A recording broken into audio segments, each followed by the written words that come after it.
All right, let's go, man. Ladies and gentlemen, welcome to a special edition of the Kishingani podcast. Yeah. And today we have a very special, very experienced, very white guest. At least the white was the third thing you say. Many things before I get to not right up front with it. Yeah, but he needs no introduction. He's a veteran comedian. He's an amazing performer. I've seen Darren do things that I'm still shocked. But we'll get to that. Darren Collins. Darren Collins in the building! Yeah, what's up, Darren? All right, thank you. It's good to see you, man. I haven't literally seen you in a while. Yeah, man. You guys have been off doing other projects. Catch up on that. Yeah, Darren. Never around. So just for the people, can you introduce yourself? I feel like you do a lot of stuff. I feel like I'm gonna miss out on. Okay. Yeah. So what exactly, other than comedy, you do magic? Yeah. Well, yeah. I've performed magic and juggling. Yeah. And puppetry. And I feel And life and you guys. I perform life. Flights. You guys say does train rides. He's a rancher. My guy, He has land. Got a He has lot. land in Alaska. This lot guy's of head of pictures. cattle. This guy went to one of Richard Pryor's shows. no. Did I you? never went to Richard Pryor's show. You George never Carlin went to George Carlin. and Bill Cosby. So you didn't go for Sunset live on I Sunset think Boulevard? that was the year I was born, dude. Oh damn! Yeah, that was a long time So, ago. but you went and saw George Carlin. Yeah, I got to see his last tour. Ah. Yeah, that's when he had all those jokes about like death. So it was really prescient. Was he close to death the way he looked? No, not at all. But that was the kind of the material he was doing for that particular tour. Yeah, he had the bit when it's like someone dies, but they're still in your contact list on your computer, and he's like, "At what point do you just decide to like drag their name to the trash?" You know. That's Control Shift Delete permanently. Yeah, You well, know- at the time they actually had the trash can logo, remember, on the old Mac, so you actually had to drag things. I think it's still there. I'm still in my dad's WhatsApp group. Oh, The that's late, interesting. the late Professor Chris. Oh, the WhatsApp group for coordinating the burial. Yeah. So I normally send stuff in there that I don't wanna. The way you wanna send something to yourself on WhatsApp. Yeah. So I normally send it to that group. So no one is in that group other than you. No. It's Yeah. just me and his picture. That's good. him. Have you changed the name of it yet? No. No, it's still the same. I'm leaving it as the late. No. What year did your dad die? 2018. Okay. Mine was a couple years after that. Oh, yeah, sorry about that, man. That's all right. How's your mom? I saw you say that. Yeah, she had a heart well. attack. Sorry, man. Yeah, I guess she's back home. Yeah. She's good now. I don't know if you're ever good, are you? I don't know. I don't know She's how that stuff still works. around, so that's a Yeah, good thing. Yeah, she's alive. That's great. What was happening, man? Don't know. You've not called her? Well, the time difference, and she's going to bed really early and everything, so it's like, she only got her phone like last night. Oh, okay. So When did that happen? it was like 2 nights ago. 2 nights. Yeah. I'm sorry, man. Yeah. He put it on his status. You don't look at your friend's statuses? No, Bashir and I, we don't talk. Oh, you Yeah, guys don't talk? really- No, we're actually in a feud right now. Yeah. All right, what's happening? You banged the same chick? No, I think he banged the chick. I was not able because of Darren.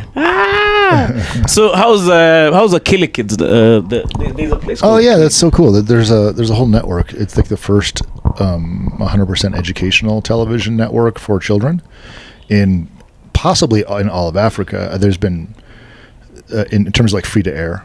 Okay. And so we have one here in Kenya. It's like 5 years running now. And so we've been producing stuff for them just a little bit ever since they began. Oh, okay. Yeah, it's cool because their viewership is huge. Oh, it is? Well, it's like the biggest demographic in Kenya is under 18, I think, at this point. Okay. So how do you get the channel? Like, you need a decoder? Like No, it's free to air. If you get Citizen, you get Akili. Oh, it's free to air? Yeah. Oh, okay. Everybody has it. So if you have like a digital TV, you can find it on the. Like I said, if you get KTN, if you get it's one of those. Oh, yeah, okay. but it's also on GoTV and DSTV and Star Times and streaming and all that. But yeah, if your TV receives channels, you got it. Oh, okay. What happened to the gig I auditioned for? What's that? The gig I auditioned for. We had the gay guy. The gig I auditioned for. That is not what I heard. You heard? What did you hear? I had gay guy. What happened to the gay guy I did before? Thank you. What happened to the I gay thought I was guy? the only one. You guys need to clean your ears. I don't know. I was 3 minutes into the podcast now. Yeah, it's like, how did you mix like a children's programming with like, what's happening right now? Am I being ambushed? Like, I don't know what gig you auditioned You remember for. they were looking for a host. I guess I don't remember. Okay, I know you. Obviously, you're It's in 5 it. years, man. Things happen. What's the guy who's Sammy Derry got the gig? Oh, it's possible. Yeah, it was just. I think it was just a quick thing. It wasn't like a steady thing. Oh, okay. So Yeah. I went and auditioned for this gig for hosting some kids show. Yeah. I wish I got it. Like, if you can get the attention of kids, I think you're pretty good. Oh, absolutely. I'm going to keep going after the comedians to do things Yeah, I for think the so. channel because Yeah. we did that. Oh, you didn't do the one where we went on the bus. No, I No. didn't do any of Oh, that. okay, we got like 6 guys to go on that one. It was like an intestinal worms program Oh, I with a saw puppet. Marcus, my Namnene. George? Titus was in it. Yeah. George too, right? Yeah, George was in it for sure, and Munene and Mina and Marumba. So what was happening? It was basically like this little puppet girl is traveling up country to see her grandmother, but she has these. She invented goggles that can see microscopic world. So she's basically going on a matatu up country and seeing where all the eggs for intestinal worms are, which is usually like, if people don't use the toilet properly or whatever, they get it on their hands or it's on the dirt and on the fruit and stuff. And so the camera would go back and forth from what normal people see to what she sees. Oh, okay. So first you see Titus like licking his fingers, and then she puts on the goggles and he's got like all these eggs all over his fingers. So it's like super gross. The people are farting on the bus and everything. The idea is like you want to make something that kids like want to watch again and again, and so by having it be super gross. Yeah. Oh, right. Yeah. It helps. Yeah. And so the comedians just were easy. Like I gave practically no direction and everyone was hilarious. Yeah. But Titus looks like he truly It's worms. needs to wash his hands. He always looks like he needs to wash his hands, right? Yeah, man. No, shout out to Dude, Titus. I could watch him every day of the week do stand up. Yeah, he's hilarious. I'm curious how that like owning because I see Citizen like you're running programs 24/7. Mhm. Like, do you guys have like a studio or like Citizen has like a whole building where they create content? And No, programming? it's not like that. Yeah. The network there, they have offices, and then they don't have a lot of original programming. 'Cause it's really expensive to make, compared to buying stuff from overseas. Yeah. So a lot of their stuff comes from overseas. But myself, we have like a tiny studio where we can do like we could shoot like a talk show in there, but we can't shoot much more than that. Okay. Yeah, but sometimes we hire out. We go to Booney Studios, Booney Media, the guys that do the XYZ show.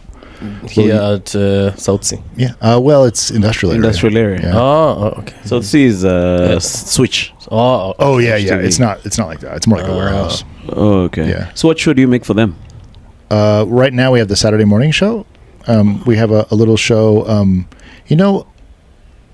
There's a DJ. Is it DJ McKenna? Has a daughter named Rika Pacote. The daughter was very outgoing. Yeah, she's our host. Oh. She's better than almost anybody of our peers when it comes to like reading off a teleprompter and then freestyling. She's really good. She's 10. The daughter, the young the girl. daughter, the little kid. Yeah. Yeah, it's amazing. Yeah, that chick is like super talented. Yeah, she's a fun little girl, and so she brings a lot of energy to the show. Oh, okay. Yeah, and it's we've done 13 episodes so far. We'll probably pick it up again for the next holiday break for the kids. Okay. Yeah. You've been doing this magic shows at Chemi last year. Mhm. Have you done any this year? Yeah, we did it for the festival. Oh, yeah. Oh, you did for the festival? Yeah. You did it under the Swahili tree? Yeah. How did that go?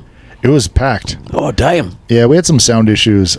We had a really weird last minute thing, and so that was kind of unfortunate. Like I pride ourselves in like never having sound problems, but we did. Oh. So that was What happened? just Africa. yeah, I don't know. No, we had a client who had misscheduled, so half of our gear went to a different place, and so All right. we were using sort of our Skeleton. yeah, Oh, okay. That's didn't go well. And it was packed. Yeah, so like there was just like 10 minutes where I was like, this is not good. yeah. But we did some cool magic now. I don't know if you've seen some of the magic. You've done some new stuff? Yeah, there's some really cool stuff. I still haven't processed the other ones. Like I remember watching you do those. Like I know it's a magic trick. Yeah. But I can't. Like my brain. I don't know how you're doing it. Like I'm seeing you doing it. I know it's not at the black magic or there's. But I still don't understand how you're able to do it up to now. How did you learn how to do magic? Magic is really cool. Do you know anything about like the history of magic or how it works?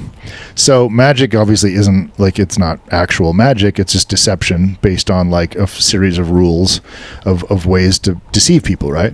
But it is sort of like the movies in that there's like books upon books upon books for generations where someone will create an effect and then they'll write it down, how it's done and everything. And then in the future, someone else will credit them. Like, well, in 1843, so-and-so created this move and I've adapted it to this, and they keep a record. Okay. So like there are libraries of like all the effects, but basically it's people who have studied the art of deception. And there's many, many ways to deceive people, obviously, but it's sort of an art form that is taught like an apprenticeship generally. Like if I'm around a bunch of magicians, who are very experienced, they may or may not decide that they will teach me something. Depends on my own proficiency, if I sort of have earned the right to learn that particular effect. All right. So on the other hand, you can just pay them.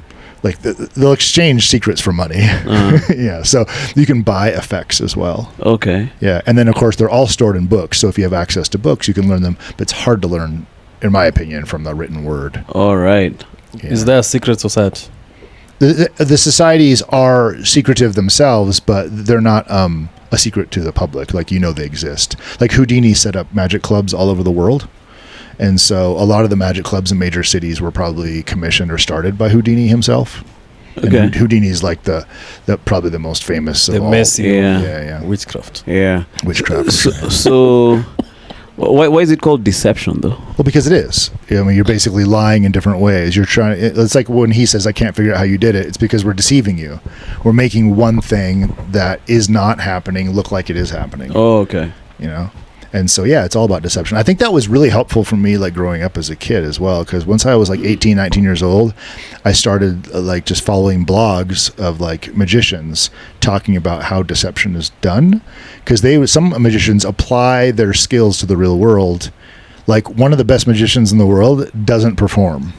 He just is a hobbyist. A lot of guys are just hobbyists. Oh, one of the best is a hobbyist. Actually, many of the best magicians don't perform. Okay. They just love it, right? So he is head of insurance fraud for a huge company that insures games of chance, because his ability to detect deception can protect the insurance company, like Who Wants to Be a Millionaire or other big game shows like that, where you could rig the system and win prize money. He's the guy who runs the insurance company that insures that backs that money. Damn. Because what's his name? I don't want to get. I can think of 3 names, but I don't want to get the name wrong. Oh, okay. Yeah, but you'd never heard of him. I thought we'd Google and read about him. Right. I just saw his name a couple days ago too. I was going to organize a TED Talk, a TED series of just magicians. Okay. Yeah, that was like 8 years ago. But something happened and it got stopped. But he was on my list of guys to speak. So what's the difference between that magic and black magic? Well, there's no difference. It's all the same. There's no evidence. Yeah. So it's the same. It's the same. So there's the only difference between witchcraft and like performance magic is that people believe that witchcraft is real, but there's no actual difference. Most witchcraft is going to use some sort of technique that a standard magician might use. It's just passed down. The knowledge is passed down probably orally or whatever, and they frame it as if it's coming from the spirit world. Yeah, but it's still usually some tricks. All right, it's like bedside manner. There's a TikTok, some witchcraft guy on TikTok. So he's live. Yeah, and then he has like a small calabash, and then it's moving. Yeah, it's like tempering. It's moving on the ground. So he's like, these are the ancestors speaking to me. Yeah. So if the way you're saying, like, there's a way he's doing that movement. Yeah. But if you're inclined to believe that because they've added the layer of the superstitious. And they've dressed it up. Yeah. But it's just as you say, deception. Yeah. The best magicians I've seen in Kenya are the dudes that are hanging out by the equator, and they're the ones that doing the Coriolis effect with the buckets of water On one side and on the other side. Those guys are. Why do you think it's magic? Yeah, 100%. Why? Because the Coriolis effect doesn't work in a small scale. It works with like tornadoes and hurricanes, but like a bucket of water is not going to be adjusted by the gravitational difference by a few meters. For real? Yeah, but those guys convince everybody, and it's they're doing like videos. Yeah. So they're like, if you know that thing, right? Yeah. Like you go on one side of the equator, then it goes like this. Then if you go on the other side, So that's the trick. It's beautiful sleight of hand, and their patter, what they say with their mouth, is hilarious too.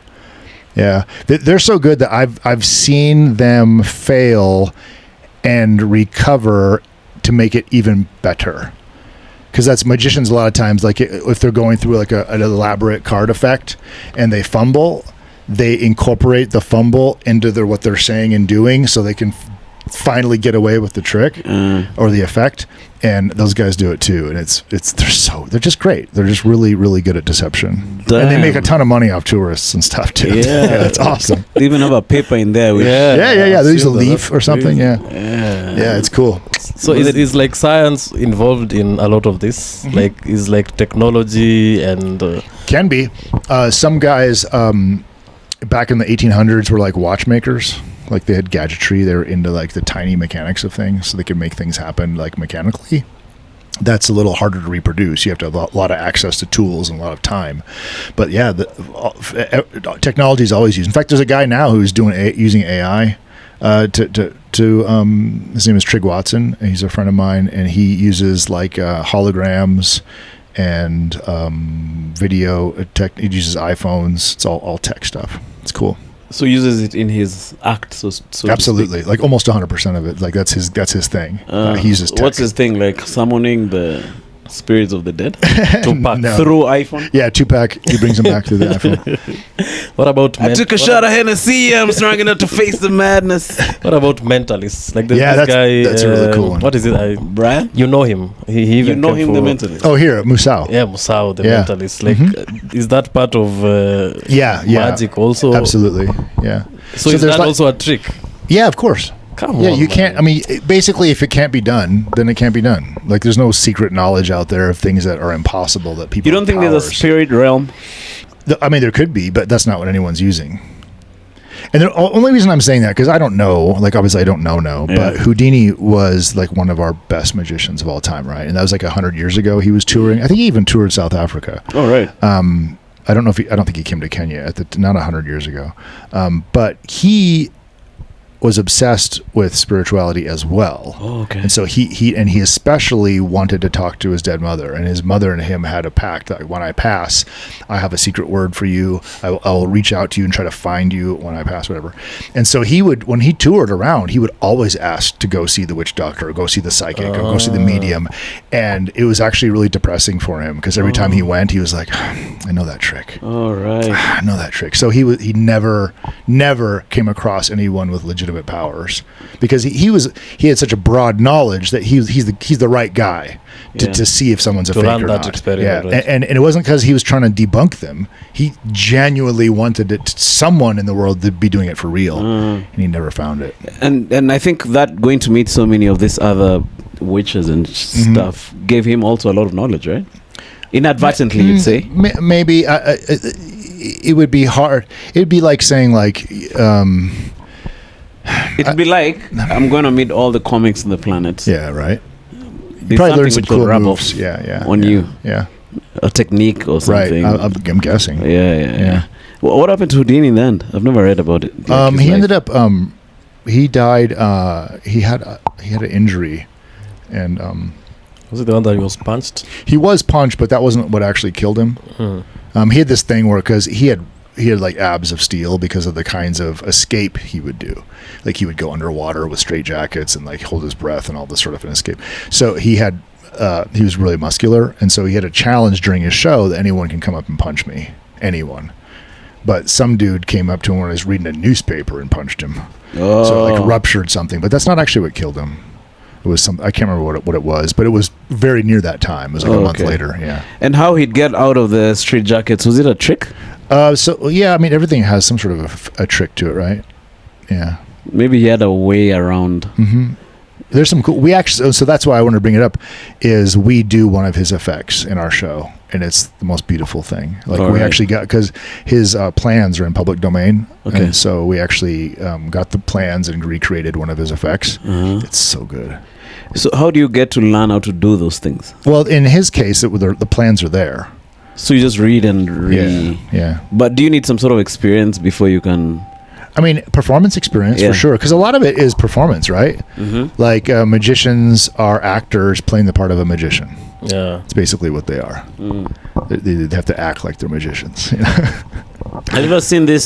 Sorry, Bash. it's okay. Have you ever seen this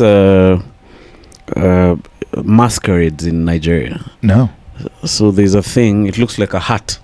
I don't know if you've seen there's that a thing. doll underneath, and then they put the. So it's like a little hat, right? Like the top of the hat, the grass, thatch, the roof. Basically. Yes. So it's on the ground, and then they chant around it. Then it starts moving. Oh yeah. I've seen that. Yeah, that's cool. And then if you check under the hat, the thingy, there's a small. Sometimes they put a small doll. Yeah. You think that's magic or that's spiritual shit? It's all. I mean, Ama, you don't know. He knows what the do you trick. think? What are the odds that there's like some like dudes in Nigeria who are breaking the laws of physics? You know what I'm saying? I mean, there are enough people in Nigeria that at least one of them can break the laws of physics. Yeah. So I mean, come on. So you see this stuff and you're like unimpressed because you the know idea is that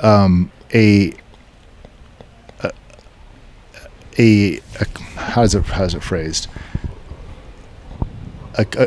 A claim that is so extraordinary like that was going to require extraordinary proof that it's real. Yeah. And so if the proof is like a TikTok video, I'm sorry. What are you going to do with that? You know, you got to inspect the thing and find out. Yeah, true. Because it's an extraordinary claim, so it requires extraordinary proof. But you know, in West Africa, there's a lot of black magic belief, at least. That's what makes it a little bit easier, is because when there's belief is there. You know, but magicians traditionally, at least in the West, have a real disdain for people who claim it's spirituality, because it's like, don't lie to people. All right. Like that's why if you see my show, all I talk about is how I'm going to lie. I'm like, I'm going to lie to you guys. Okay, Are you ready? I'm going to lie this way. Now I'm going to lie this way. Did you spot the lie? Because like I want to admit to them that this is not a thing that's happening. It's a thing that looks like it's happening. Okay. There's a certain amount of integrity and honesty just baked into it.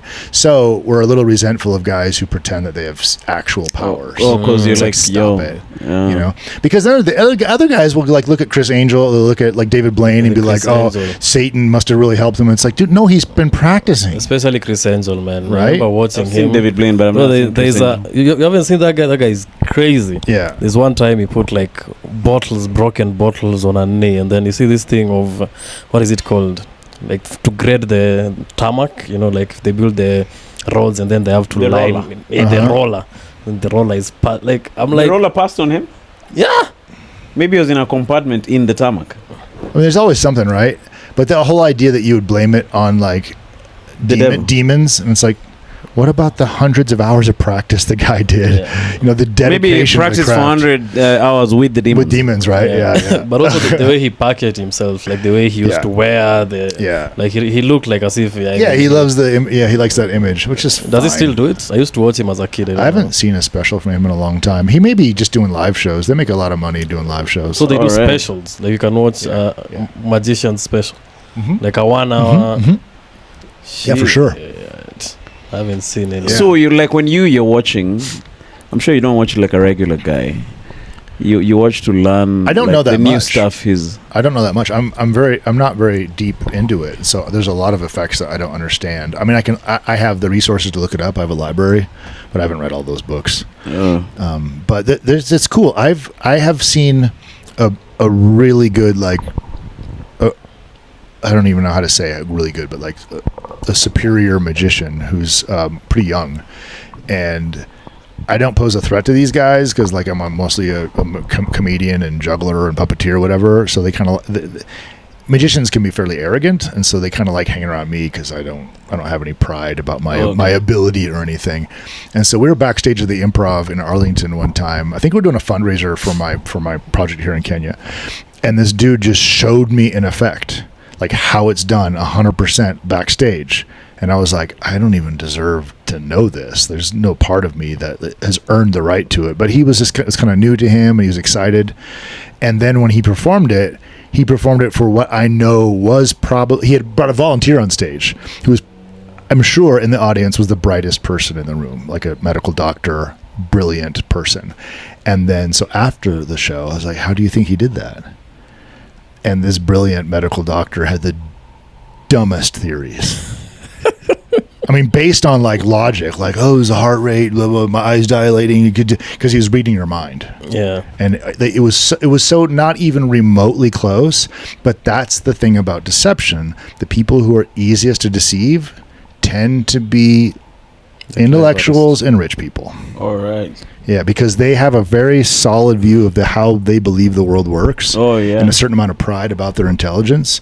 So when you're working outside of the realm of their prescribed area of knowledge, they're useless. But they have confidence. A lot of confidence. It works the same way with conning people. Yeah. Like a lot of con men say if they find out you're learned, like they know they're gonna definitely score some cash. Yeah. Yeah. Yeah, it's a weird thing. I mean, how do you explain like guys like Trump?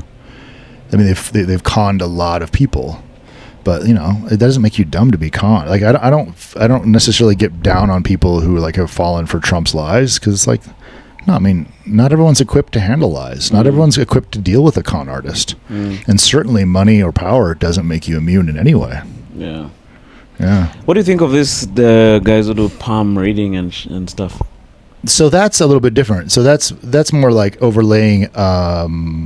That's more like overlaying a metaphor for things we already sort of know. So like whether it's a palm reader or someone looking at like the irises of your eyes, or phrenologists who go over the bumps in your head, or an astrologer who reads your charts, or someone who reads the tea leaves, or someone who uses tarot cards to whatever. Or bones. Or bones, yeah. Or intestines. Right. Well, Uncles. Toes. Uncles? No, you're just throwing out anything. I think the idea is that we all deal with the same sort of emotions. We all have the same sort of struggles. It's going to be money or women or family or in-laws or fear of death or whatever. We're all dealing with the same stuff. And so they're applying like a something to sort of begin the conversation, to talk you through your future, your past, your pains, your whatever. And they use enough generalizations that it can apply to anyone if they're trying to get one over on you. But if they're trying to comfort you or a good bedside manner, it doesn't really matter what method we're using or what sort of decorations we put on it. We're all just dealing with the same things. And so psychics and mediums are often there for comfort. But sometimes there's crazy stories, right? You hear crazy stories sometimes. Yeah. Like Shaz was telling us, she went and met with was it a medium? Yeah, she went and summoned her mother. Yeah. Mm-hmm. Checky, mother, I summon you! Yeah, that's a tricky From one. the netherworld, appear! Yeah, I don't know about that. And there was smoke and shit. Yeah, that's awesome. Effect. That's really cool. But she was at the back, you guys lighting some damp grass. Yeah, I don't know why you have to talk to them in that manner, though. I don't know why either. I don't It think probably doesn't spirits make any listen sense. to normal, like, monotone conversation. You I have to want to know about the mentalist. I think we hijack. I'm sorry. question. It's fine. It's fine. Like, how do you read someone's mind?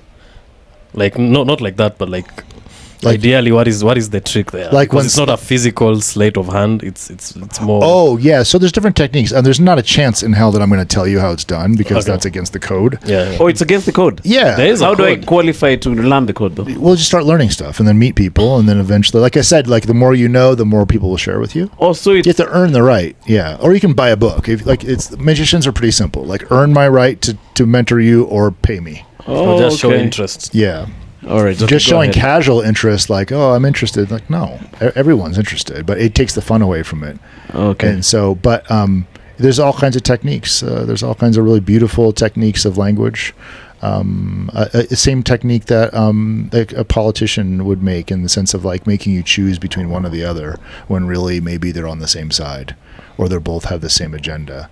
They make it feel like it's your choice. In reality, there is no choice.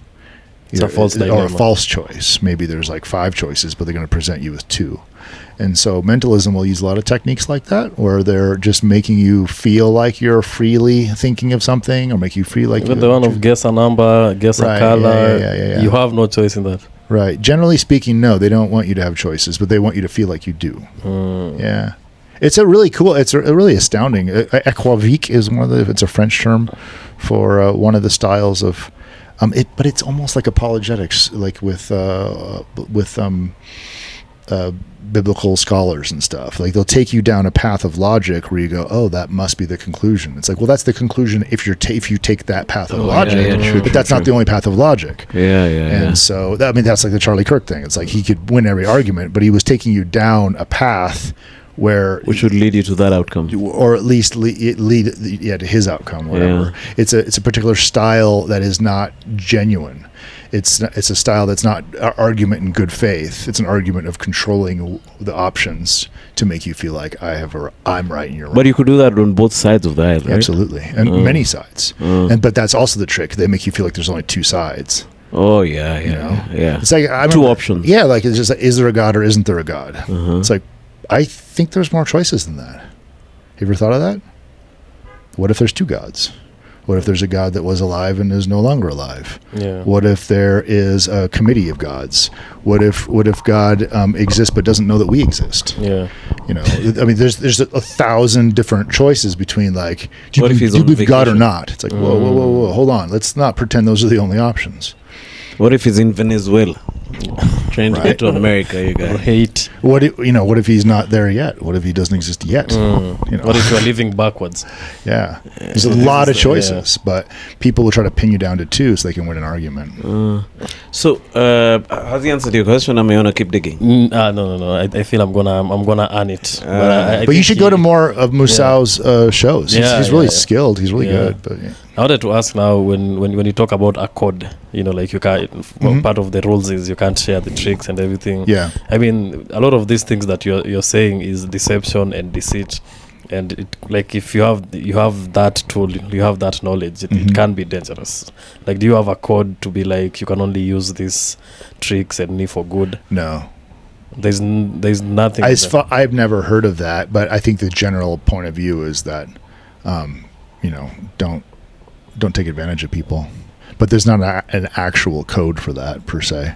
And then there's not like I'm sure there are people who are taking advantage of people with the knowledge. The most common ones, the ones that make the most money, are the guys that pretend to speak to the dead.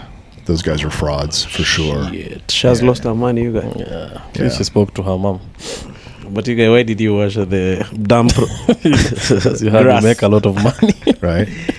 But on the other hand, I mean, I feel like the people who've passed have come to me in dreams, but maybe they didn't really do that, but my brain created that, but it was the right thing at the right time. Like, I mean, weird things happen, right? Yeah. But I don't think we have to explain it in a literal sense. There's a guy who had some affair with a chick that I was with. Yeah. So I met that guy once, right? So I used to dream about this guy. Yeah. Chase me all over the place, you guys. Yeah. We'd fight. Was he really handsome? He was big, bruh. Oh, he's big. The guy chiseled, the guy. Looked like Thor. In fact, are these shoes giving you PTSD? So yeah, that's interesting. So how about how do they do? I don't know if you'll answer this question or not. Okay. How do they do the cut the body in half trick? Oh, I do that. I've done it in thirds. Huh? Yeah, you cut a woman in thirds. 3 times. Yeah. Well, 2 cuts, 3 parts. Yeah. Yes, yeah, two cut pa. One, two, three, yeah. Because twice. Yeah. Okay. Yeah. Right, okay. Yeah, it's great. It's just so great. Can you tell us how you do it, or No, you have to learn the code? I can't tell you how it's done, man. But it's really cool. It looks great, and it's fun to do, and it's amazing. Yeah. Okay. There are some party tricks that you like. There are some that are not considered as secrets. Right. Like on my channel, I think it's on either Project Hand Up or Puppets 254 on YouTube. I have a TV show with a kid named Joseph called You Can Do Anything, and there's one episode where he teaches like 3 magic tricks. Oh, like so you can see basics. behind. Yeah. All right. Ones that magicians don't really mind people knowing. Yeah. Yeah.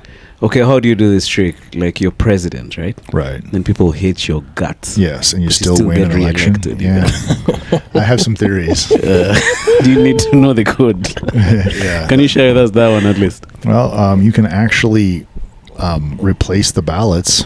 Okay. Yeah, that's a possibility. Or speak to the dead. Yeah. But what do you think about this secret societies like, say, Freemasons and shit?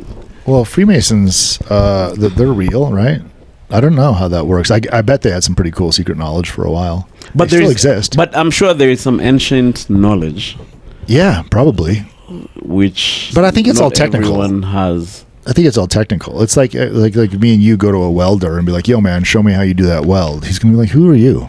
Like, it took me 20 years to figure this Yeah, out. true. So Yeah, but I'm sure there's like some knowledge which, and then if at all you're gonna know that stuff, like there's a price you have to pay to know. Like, Yeah. Like you can't just know it and like go the home. price of entry is first of all, it's interest, it's Dedication. dedication. Yeah. Like you have to show. It's like comedy.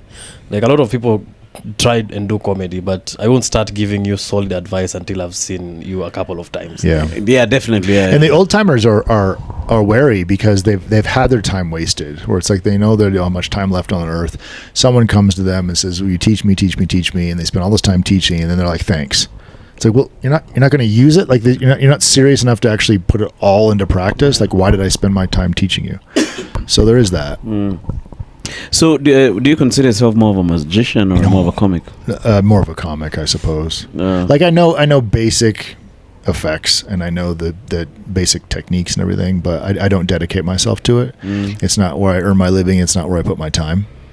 And so Which is more like a hobby. Yeah. at this point, I would say so. Yeah. But who taught you though? When did you start? I had a Puerto Rican guy teach me some stuff. Where were you at the time? I was in Texas. Yeah. And then I had several guys.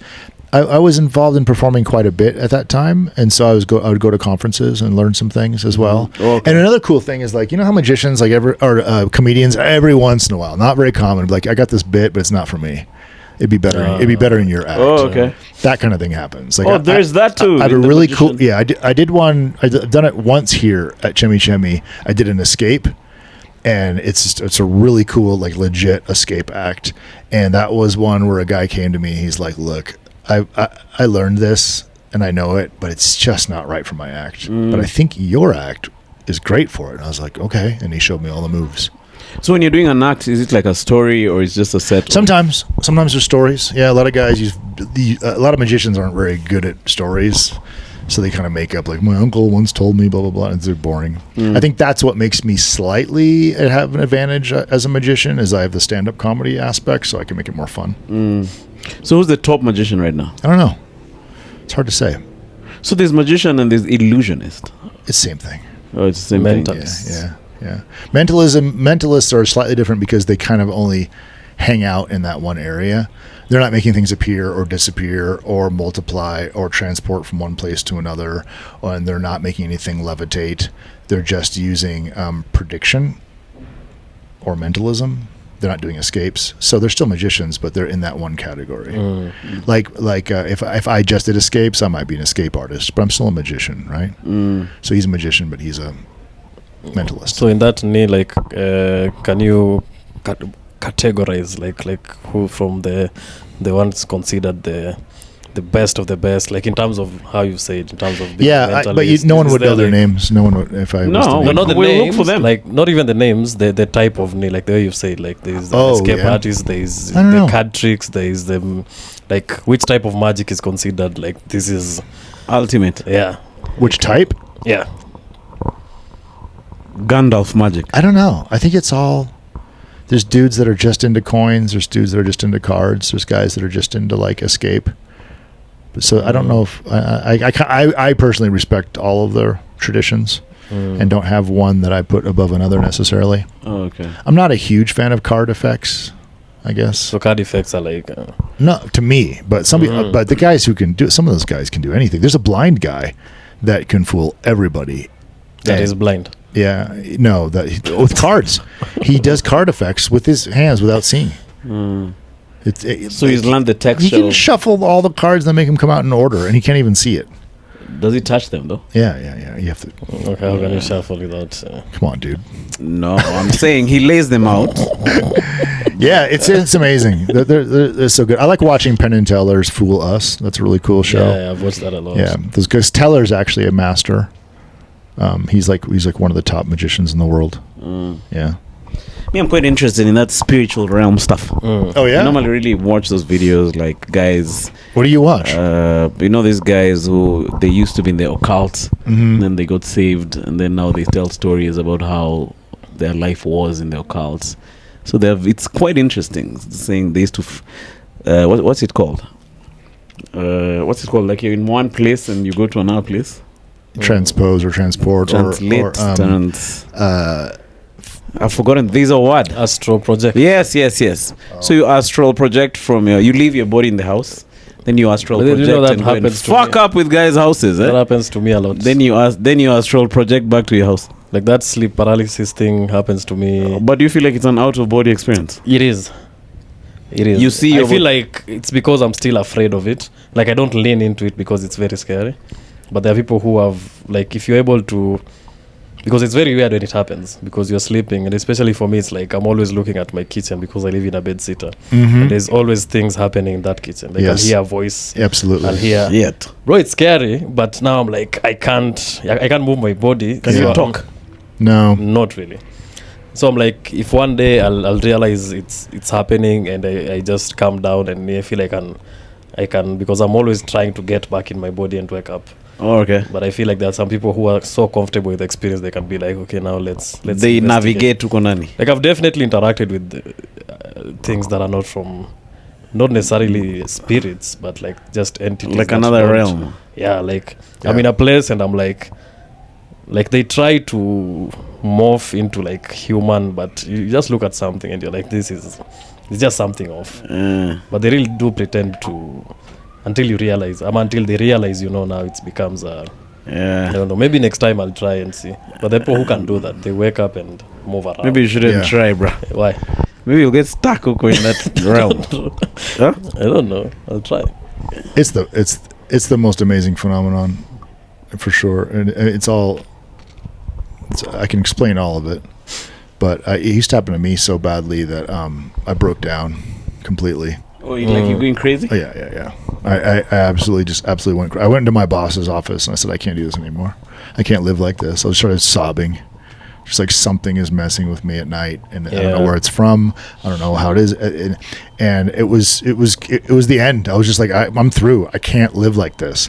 And I happened to have a group of internet friends that I never met in like a message board group, and I typed it all out to them. And one guy goes, "Stop right now. Go to the University of Waterloo in Canada website. They explain everything." And I went to the website like that moment, like after coming out of my boss's office, just like wrecked. And I read it and it just explained every detail about sleep paralysis and how it manifests itself. And one of the crazy things is it had because it had studied people while they're in it as well, while it's happening to them. And the way they described it was like life-altering terror. That's how they described it. And I was like, yes. That's like what it's a horrible experience. It's horrible. But bad. Some people just freeze and they're like, oh, I can't move. Some people freeze, and then like there's like 15% of those people hear things, Okay. or possibly see things. And then of those people, there's a certain percentage of them that actually experience like, and then like you said, like you can feel like you're leaving your body or whatever, and you can like travel. I've actually gone up and through the wall, and I got so scared by the time I went through the wall that I fell back down into myself. And it's like unwilling. Like it's not you. Right. Like you're moving unwilling. Well, you're fighting it usually, but like if you let it go, like just take me, then you might be able to move. That's what he was talking about. Okay. Bashir was saying like I've never allowed it Yeah. because it's too scary. But if you allow it, you'll start moving. But it's like all in your brain. It's all happening, and what it's called a hypnagogic effect or something like that. But it's sleep paralysis. But basically, there's a chemical in your brain that releases when you start to fall asleep because you can't sleep while you're moving. So it allows your body to stop moving when you're asleep, totally asleep. But something happens, there's a hiccup, and I think it has to do with the way you're sleeping and, of course, how much stress you have. And it doesn't even, most people will never have it start until they're about 17 years old. So it happens at the same time. And what happens is your body paralyzes before you completely mentally fall asleep. And that's the issue. Because now you're awake, but your body is frozen. But you're barely awake. You can see, right? You see your kitchen. Like a lot of times I'll see the ceiling or whatever.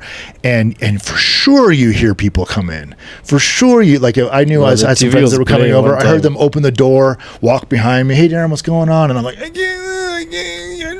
the heck are these people? Yeah, and I knew their voices. Like I knew who they were. But I can't yell or anything because like I think I'm yelling, but my body's not. Anyway, what happens apparently is that your subconscious begins to justify why this is happening. And so whatever is in your cultural toolbox is what will manifest. So Native Americans will picture an old hag or the old witch with long fingernails, whatever. Atheists will picture like aliens, but Christians will think of demons. Like there has to be what is holding me here, because it feels like something's holding you. And sometimes you'll actually feel like something's on your chest holding you, because that's just the sensation of being frozen. And so it's your imagination that creates all these other effects. And I don't know what the moving out of your body part of it is. I don't know what that is. So you moved into where?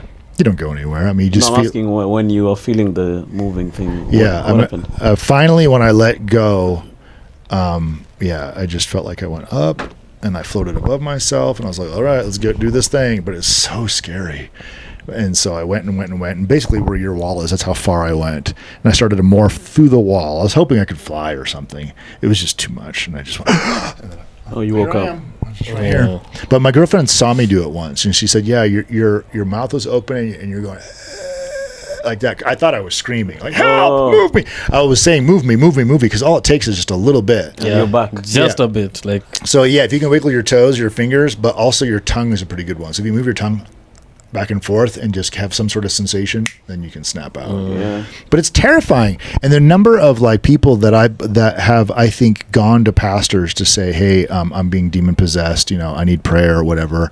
The number of people who feel like they've been abducted by aliens or whatever, like it's not something people talk about. It's so scary. There's probably people watching right now who are just like they just thought their whole life they've been attacked by demons and they're too afraid to tell anyone because then they'll be stigmatized or whatever. And it's just a thing that happens, but it really happens during high times of stress. It also tends to happen when it's very warm, and I find it only happens when I'm sleeping on my back.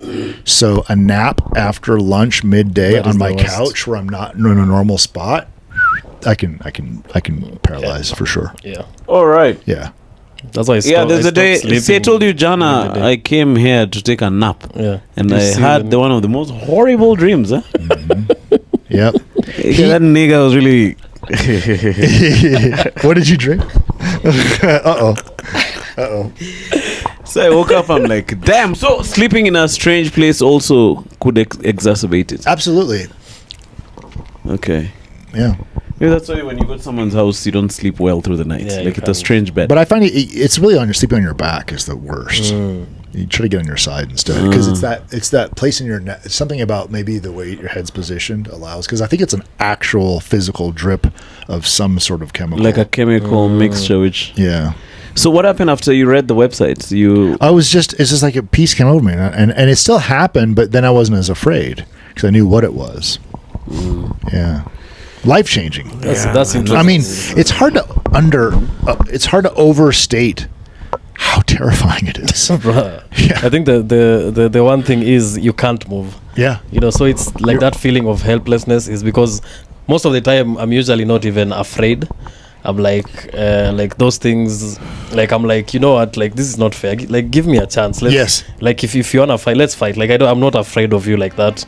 But this is torment. Yeah. Like it's not. I can't speak. It's a weird helplessness. Like the most weird sensation is like I felt like someone walk and then sort of cuddled me from behind. It's always someone behind you. Fuck. It's always behind you because I think you can see. Did he pump? Look at that guy, Dick. No, it could have woken me up. Yeah, right. Just one action is all it takes. But I remember But Paul, man, this thing has somebody you for a while. yeah, and I remember when it happened as the first time it happened as a kid. It's always in the afternoon. I'm sleeping on the couch here, and I can see outside. So my brothers, my friends are playing outside, and then we had a seat, and then there was like a doll there. So the way I was sleeping, I could see the doll.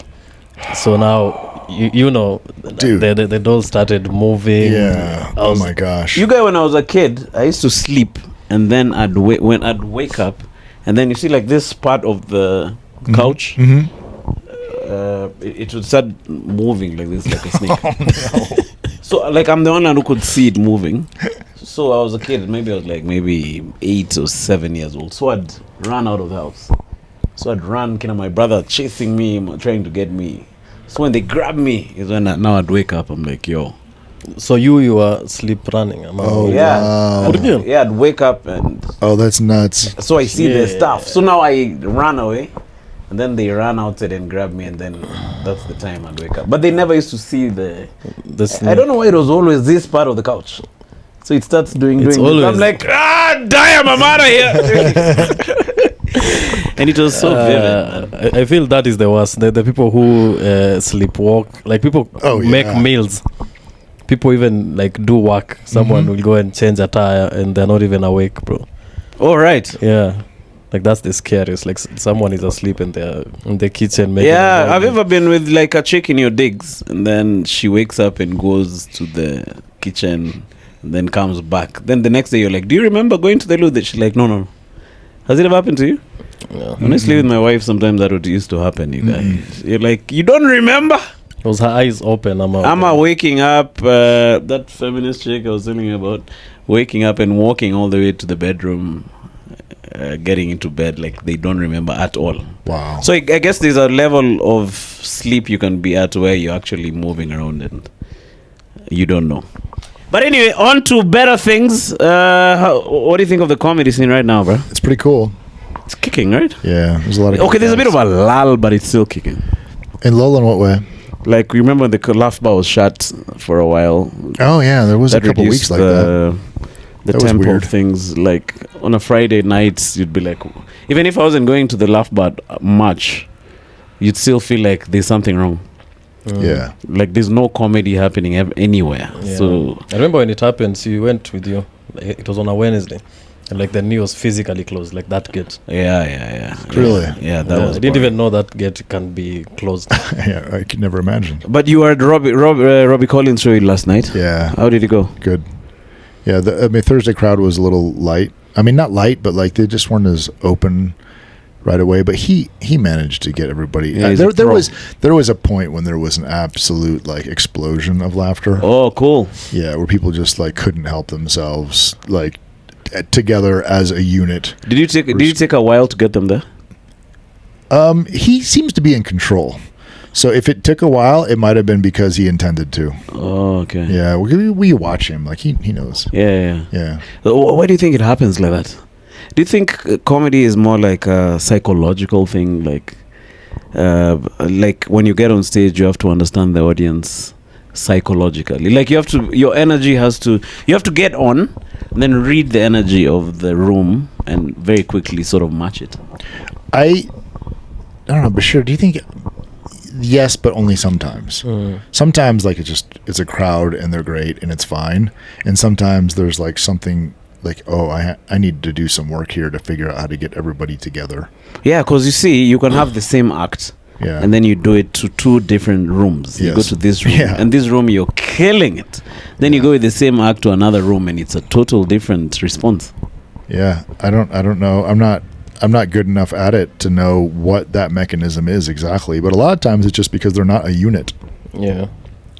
There's like all these different pockets of people. Okay. That's why I just think that we're not blessed to have the perfect environment yet. Yeah. Have you ever performed at Beer District?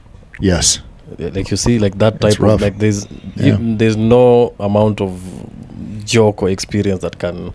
Like people are literally talking. Yeah, like, I don't think they're there for comedy. Yeah, I mean, there's like doesn't matter. A quarter of them are, do. but yeah, that's it. Yeah, that's it. Basically, like you want. On the one hand, a theater is great because everyone's like close by and there's no empty spots. They are a unit, but they're also not drinking. They're also not necessarily relaxed. So you kind of want the best of both, where everyone's close together and they're physically are sort of like one being, but you also want them lubricated and having a good time. Okay. Two Grips, the room wasn't, it used to be a unit more or less. Yeah. The days I used to go there. There was some really, really, really good nights there for sure. But especially when it's packed. But that's tricky, right? Because it's outdoors also. Yeah. That has a lot of things working against it, but there was many good nights. I think it was a good night for a free entry show. Yeah. Because I don't really trust free entry audiences much. Why?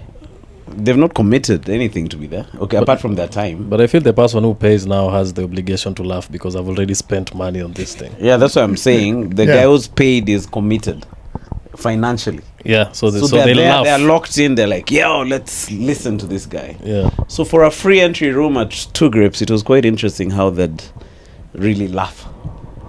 It's free, but there still is. Are you getting what I'm saying?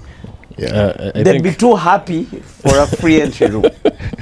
Because you see, there are so many boring acts. Okay, not say boring. You've already said. There are many inexperienced acts before you get to the good acts. Just because of the dynamic of an open mic. But guys will just stick there, very encouraging, very, they wouldn't boo you if you bomb, It was weird. They're so giving. That's your... Yeah. But I don't think you can grow in such a room. But have you... Well... Like you need to work out in a harder room so you grow. Oh, there is that. But I also think I think growth is more about time. Like the number of minutes you get. Like on a free night, what do we ever get? 5 minutes? Yeah, it's hard. 3. It's hard to grow off of 3 or 5. 4 minutes. Yeah. Have you done David and Amon's show on Thursdays? No. How's it? It's 90 seconds. It's great for like, I got one joke, let me try it. And then the audience, it's just like a party. I mean, the audience is really there to have a good time. The vibe is nice. All right. Yeah. And they know it's a 90-second joke. Yeah. Yeah. It's right. I get why it works now. Oh, okay. Yeah. Maybe we should try it. What time does it end? 10:30. Oh, okay. So it's only 90 seconds. Yeah, but then they talk to you, and they so people who are brand new, like they don't leave feeling naked when they mess up. That's the hard part about when you're brand new, is just like this sense of emptiness when it doesn't hit. Whereas they're going to provide you a soft landing, ask you questions, what you thought about it, this and that. And so for new people, it's awesome. And then for experienced people, like again, you get to just do a 90 seconds. Yeah, it teaches you to do a focus joke. Yeah. Do you know this guy called the Estonian Assassin? No. He's normally on Kill Tony. Have you seen that guy? I haven't watched Kill Tony. I mean, I've seen bits, but never a full episode. How come you don't like it? I'm just not absorbing anything right now. I'm just not watching. You should check it out. I never used to check it out, but once I gave it a try, it was really cool. I don't know. I believe it. I believe it's great. I'd love to see like an entire. How long are they? Yeah, they're long. They're long. I'd like to see an entire one. Yeah. Have you seen that Estonian assassin guy? Yeah, I know about him. So there was a day he was talking about. Sorry to spoil it, but it's on YouTube. Don't worry about it. Yeah. He was talking about. He came onto the stage. Then he was talking about he saw a couple arguing. Okay. Huh? Okay. And then he was saying he's never seen such an efficient argument because it was a gay couple. Oh, okay. It was 2 dudes. Oh. So he was saying 2 minds going after it, bit after bit after bit. It was making sense. Man, that bit was so good. Huh? That's awesome. So if you can go to David Try and create such a bit that, just create. Man, you can go sleep well that night. Absolutely. Yeah. So on Kill Tony, the guys, there are some regulars who have. Yeah, I've seen enough bits to get the whole gist of the show. But I wonder if they get paid on Kill Tony. It's on Netflix now. Maybe the guys from Netflix did. I think they did one that's on Netflix. I tell you what would make the Kill David show well. What happened to Ahmed? They killed Ahmed for real. Ahmed died. Ahmed, he's out. Shout out to Ahmed, man, dope guy. So if you remember the way like Doug came through once and did impressions, he did an impression of Moi. Yes. I think that's the format which will make that show last. Oh heck yeah! That's the thing is we're still missing a lot of types of comedians in our scene. I was thinking of a character I could do and just be doing. Absolutely. impression. You do a lot of impressions. You do a good Nigerian impression. You do a good Ruto. You do a good Indian impression. You just choose. Yeah, I need to look for a character. There's this guy called Kyle Dunningham. Yes. Dude, he has some of the best material. Yo, that guy is a beast. In his straight stand-up is also just incredible. Oh, right. That guy's a genius, right? Yep. Like, what do you need to do to Is it the one that has a puppet? No? No, that's Jeff Dunham. He's talking about Kyle Dunningham? Yeah. Dunningham or Dunninger? I don't know. Dunningham. Whatever. Dunning something. I saw one of his routines I listen to like every week, and it's the one where he's like talking about the computerized voice on telephones. Okay. It's a bit. It's a bit, and it's like a 2.5 minute bit, and it just kills me. Go check out his page. Go check out Kyle Dunning. Like, he does Elon Musk impressions. So he comes on Kill Tony. And so he's Elon Musk on that night. Oh, yeah. I think For the whole night. I've seen the Elon Musk one. And then there's a time he's this guy who was a talk show host in the evening. This guy who didn't have children. What's his name? John Cena. No. This guy has a pointed nose. All white guys have pointed noses. His is pointed. Thank you for noting it down, man. That is He's a very late, small late sample night. size to work. He's a late night show host. but Kyle Dunning, he just has enough characters, and he's so just. great. I think there's some guys who are just born with this thing, where Like you. Dude, you're the best. I don't know why know you're not anyone. on stage way more often. This radio show is killing your Comedy career. You should be on stage every night. Yo, man, no, I'll get back on stage. Tell those guys that you're done at 9 instead. Instead of 10. Yeah, we can do by there from 6 to Come on, 6 to 9. My agreement with Titus lately, we had a meeting. He said he'll reserve for me the last spot. that'd be awesome. If you could close every show, that would be like. Yeah, I'll be the second last, and then you close. Or we can interchange. That would be great. Yeah, because I think also because of the radio, I was telling him, like, we have a whole Google sheet of the things we've been talking about for the last 3 or 4 months, and most of this stuff is you come out with like premises and sometimes even like fully formed bits and punchlines. Like, So you guys are writing like crazy. yeah, we are actually like every time we. But it's more because like premises. Yeah, there's a lot of premises. Sometimes because now the punchline is, it's up to you now. Maybe in the spark of the moment you'll say something funny and you're like, Wait, do you guys work on Saturdays too? No. So okay, I guess we're not really doing open mics on Saturdays. Yeah, unless you get a spot. Mm-hmm. Yeah. So, what do you think of the Jimmy Kimmel? He was cancelled and returned. Have you been following that story? Yes, I followed it. I don't know if I have anything to add that everyone hasn't already said, right? It's like, what do you think? We haven't said much here. Oh, you guys here? It's gonna be a new. Yeah, I mean, It's gonna be an it's exclusive. perfectly all right to fire someone. It's perfectly all right to fire someone over content, but it's not all right for the government to be the one that pressures them into it. But at least he's back, bro. I guess. I mean, who watches? Who watches what?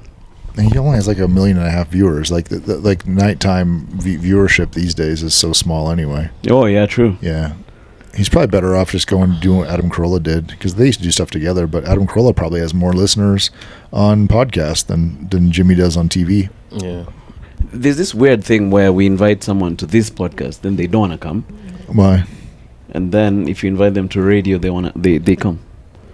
You seen that phenomenon? Yeah, we've been it's using that weird. to hook guests. So we start by inviting them to the radio, and then afterwards we're like, you know what? We have a podcast. You should. Always works every time. Yeah. How come? There's this respect, and thank God because we work there now. Yeah. But there's this respect for legacy media, Yep. which hasn't translated yet. I think it's just the old school thinking of this is being on TV, being on radio. Do you think it sells tickets better? Or do you think it actually like the audience that listens is more likely to go to a show if you promote it than if? I think being on radio and recording it and putting on social media Is what gives does you it. credibility. Yeah, It's such a weird thing. That is weird. Still. Yeah. Yeah. So the goal is to be there with your camera and show the guys watching you online. Yeah. That people are actually talking to you on radio about your gig. That's hilarious. Huh? People are weird, right? It's It's weird. the perceived value of something. I guess because there's an organization behind it, it has. Well, I guess I can respect that because it has gatekeepers. Like, you kind of respect the fact that you guys had to go through steps to be on radio. You don't appreciate the fact that you just turn on your freaking camera and be on YouTube. Yeah. Right? There's editorial approval that this is good. Yeah. Like there's a team behind monitoring. Right? I guess there's an investment. That's what people see, I think. But like in the US, like I always hear people saying like they do like radio is a good way to sell tickets. Like, is it still up to now or like back then? Yeah. Well, I think the deal there is because radio in the morning. That's when everyone's in their cars, and that's your market. Those guys, they're not walking to work. Yeah, they can afford tickets. So I think even here that's probably true. I bet if you guys had a morning radio show, that would be night and day different. Yeah, like our morning show at the radio, is it the People's Breakfast, is doing really, really well. And I mean, there's definitely gonna be comparisons because they're like, the breakfast is doing these numbers and nighttime. But I'm like during the morning, that's when everyone is in the car, they're going to work. Like there's like, just even if you compare like generally universally, that is just morning is where prime time. Yeah, that is prime time. Absolutely. Yeah. Like I remember being on a Matatu one time, and I told my buddy that I was on a Matatu, and he goes, "What route are you?" He's on radio, and so he started talking to me through the radio station. All right, that was cool. Nice. What buddy was this, bro? It was Paul Boovy. Boovy. I don't know how to pronounce his other name. Paul Boovy. Paul Boovy. It's a radio station. It's not a station. It's a guy. No, I'm saying he was talking on which station? That was a long I time ago. I remember Paul Boovy. Well, yeah, he also. Mungala Boovy? Yes. Mungala Boovy is our colleague, bruh. Dude, he's great. Yeah, he's awesome. He's doing the morning show. Is he? Yeah. Oh, that's cool. Yeah. Because I saw him. He was starting to do his own YouTube channel for a while and was growing it. Yeah, no, shout out to him. No, dude, he's great. Hilarious. Yeah, he's fast on his feet. He was one of the first. He's been working with our company forever, doing character voices for us. Oh, for real? Yeah. He's a great voice artist. Yo, that's crazy. Absolutely. How do I get to become a voice artist? I feel like I can do that. Of course you can. I just had characters that was just we were auditioning people and we heard his voices. We're like, oh yeah, for sure. Him and Nick Odiyama were our first voice actors. Do you have to? Can somebody come and try out like pro bono? And of course, I'd like to see what kind of cartoon characters you can do, because that's what Movie could do. He could do like crazy, silly voices. Yeah. Maybe next, if there's anything, just call me pro bono. I'll come and try. Okay. Are you really asking for a job on the podcast? It's kind of weird. Like, no, it's not a job. I just want to do the character, the voice thing. Dude, if you have any funny voices, like, yeah, I have a number. You got a robot voice? Okay, let's do the audition. Do a robot voice. Yeah. You're a robot cat. Robot cat. You're a cat. It's a robot. Go. I'm tired of eating these rats. Can I get some milk? It's not gonna short circuit me. Yes. Meow. Sounds like a cat. I got something up my ass. What? Why is there something up your ass, kitty cat? Robot kitty. I haven't been oiled. Sounds like a gay robot cat. Okay, I quit the job already. No, man, that's what's up with the pressure, man? Do that, man. That's a pretty how good are you start. able to do that? So yeah, I'll come through and try.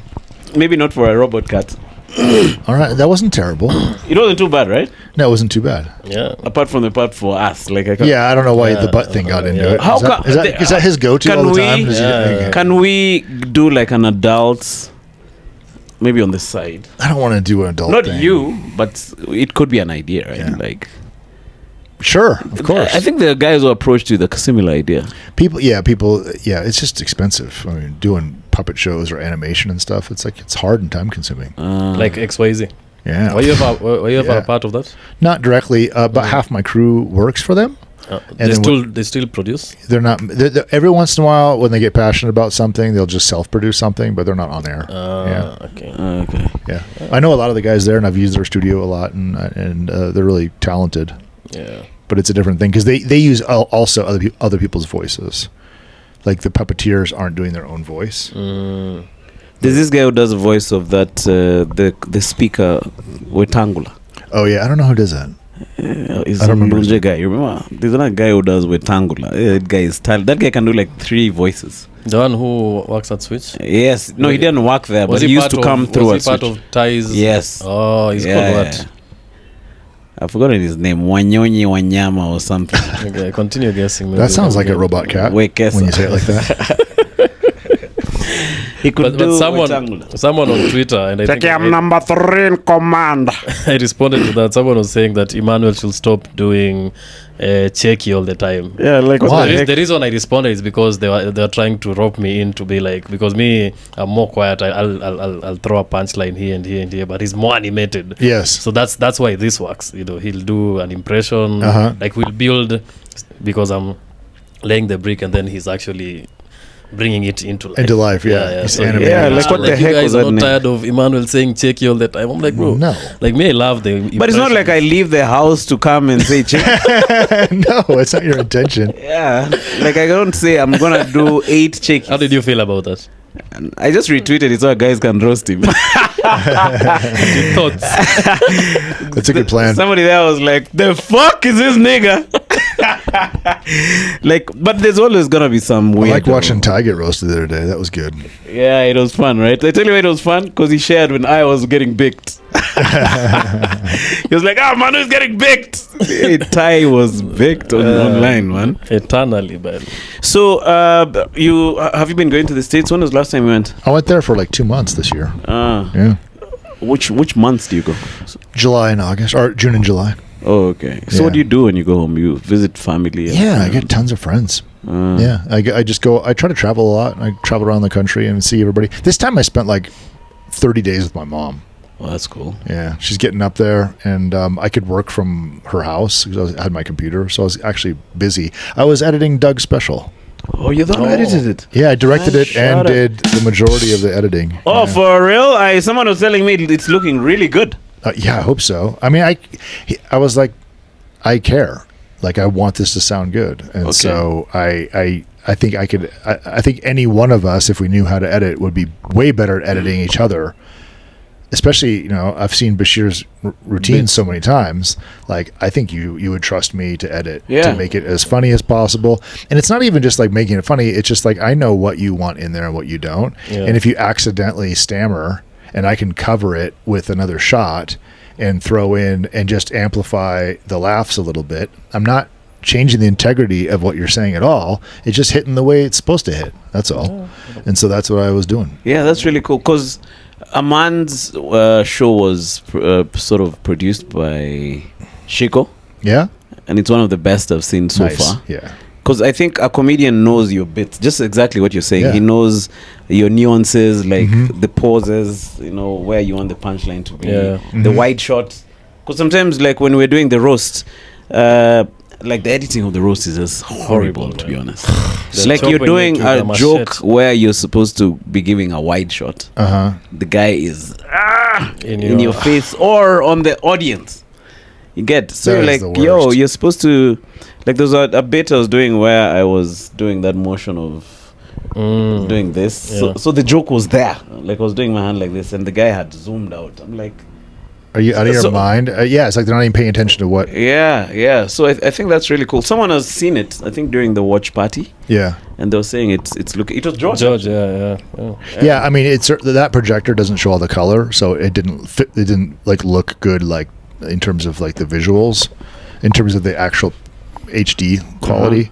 But yeah, it looks nice, man. It looks So real nice. what did you when you produced it, so to speak? I Directed. directed it. Directed. So Yeah. what did you do? I just told all the cameramen what to do, and Okay. then set them up for the angles that I knew I wanted or best I could. Wasn't great.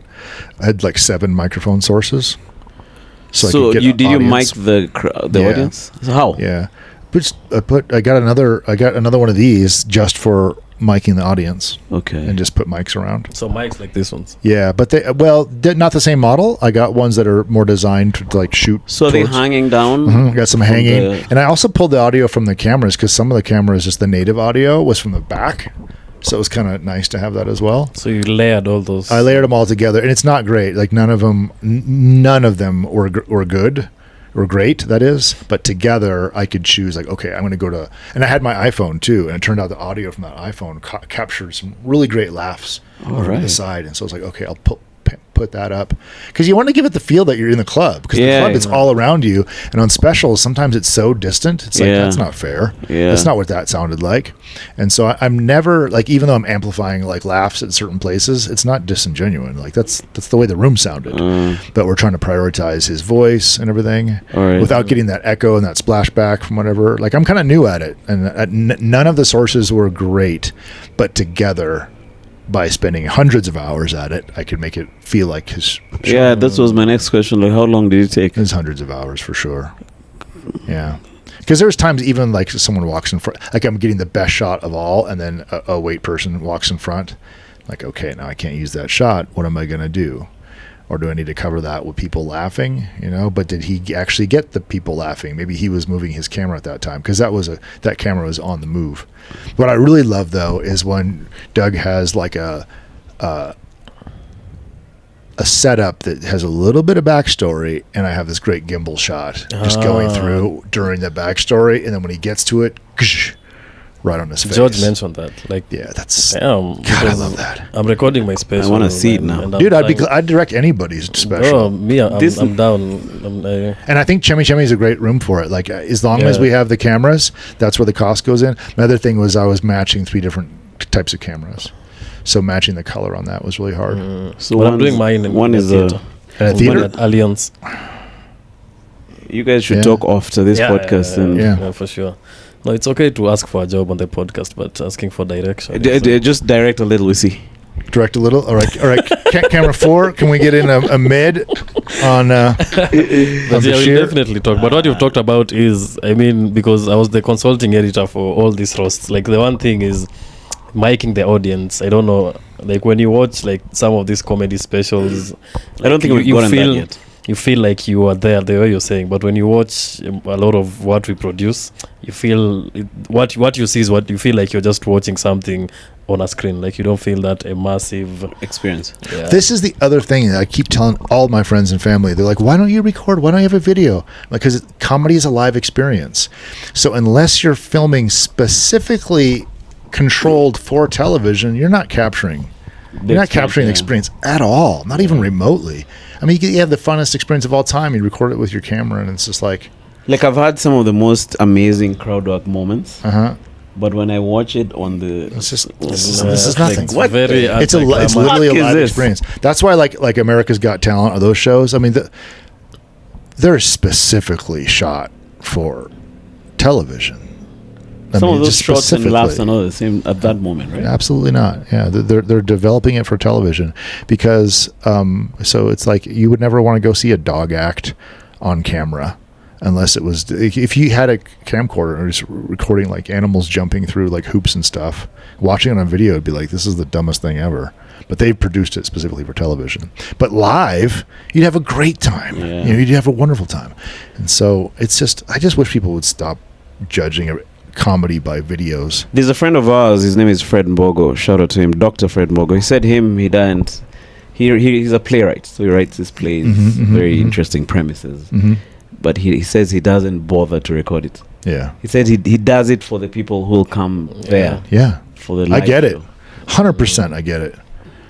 So many people are like, oh, dude, just put it on video. Let me watch it. And that's why I've really struggled with posting my stuff. Me too. Because I'm like, this is not it. No. And even if it's not really the best you wanted it to be live in person, it's still way better live in person. Yeah. You know? In fact, there was a time I just wanted to be a live comedian. You know what I mean?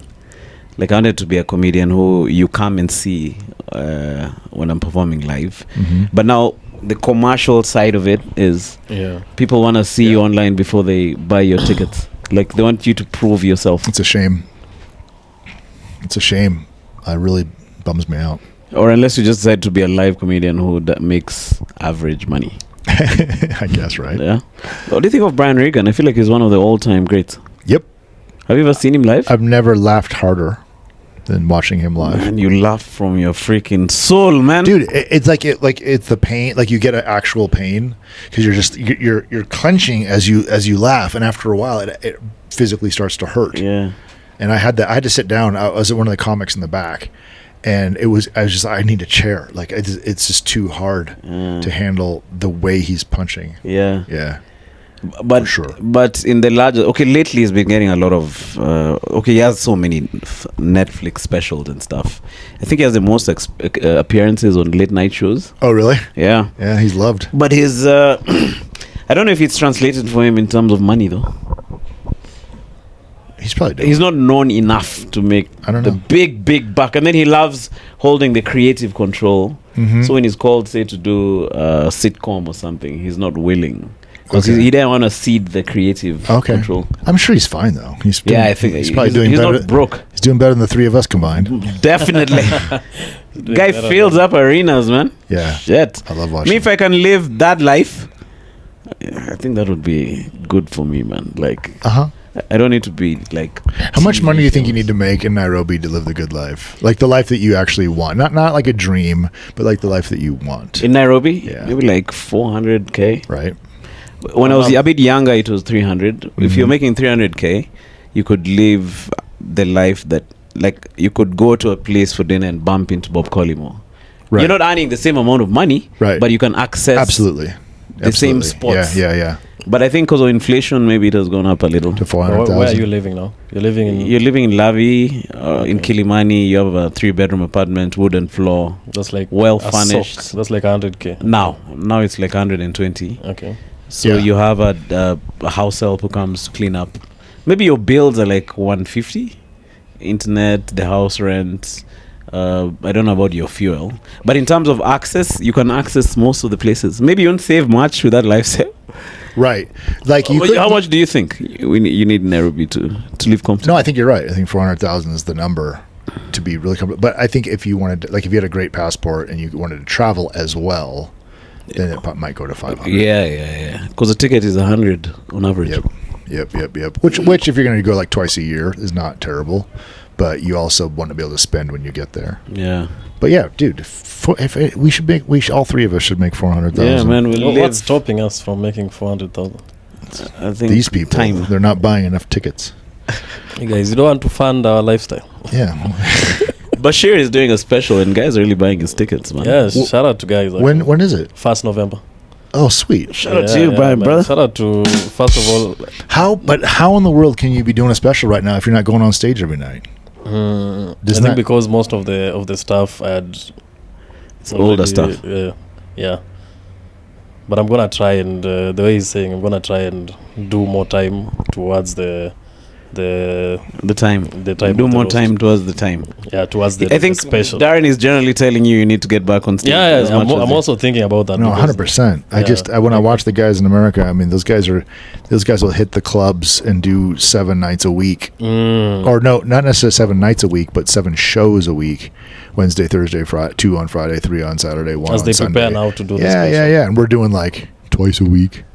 Like, it's just not enough to be and like walking killer. around like you're the biggest Yeah. comic on the I would planet. just never imagine doing a special unless I actually was like Locked in. felt as tight as I possibly could. Yeah. But that's where a good editor comes in because also they know what you're trying to pull off, Yeah. and so But I think because you're doing your older bits, I think it's still cool. Yeah. But you definitely have to go on stage and get that rust out. Yeah. I remember I was performing in LD, and at some point I didn't remember one of my jokes. Like I think I fucked up 2 or 3 of my jokes. I'm like, hey, I'm definitely missed a step. So I think I'll make an effort of now going on stage and doing this material. The other thing is like you've done these jokes so many times. Like you're like You start hating your own bit.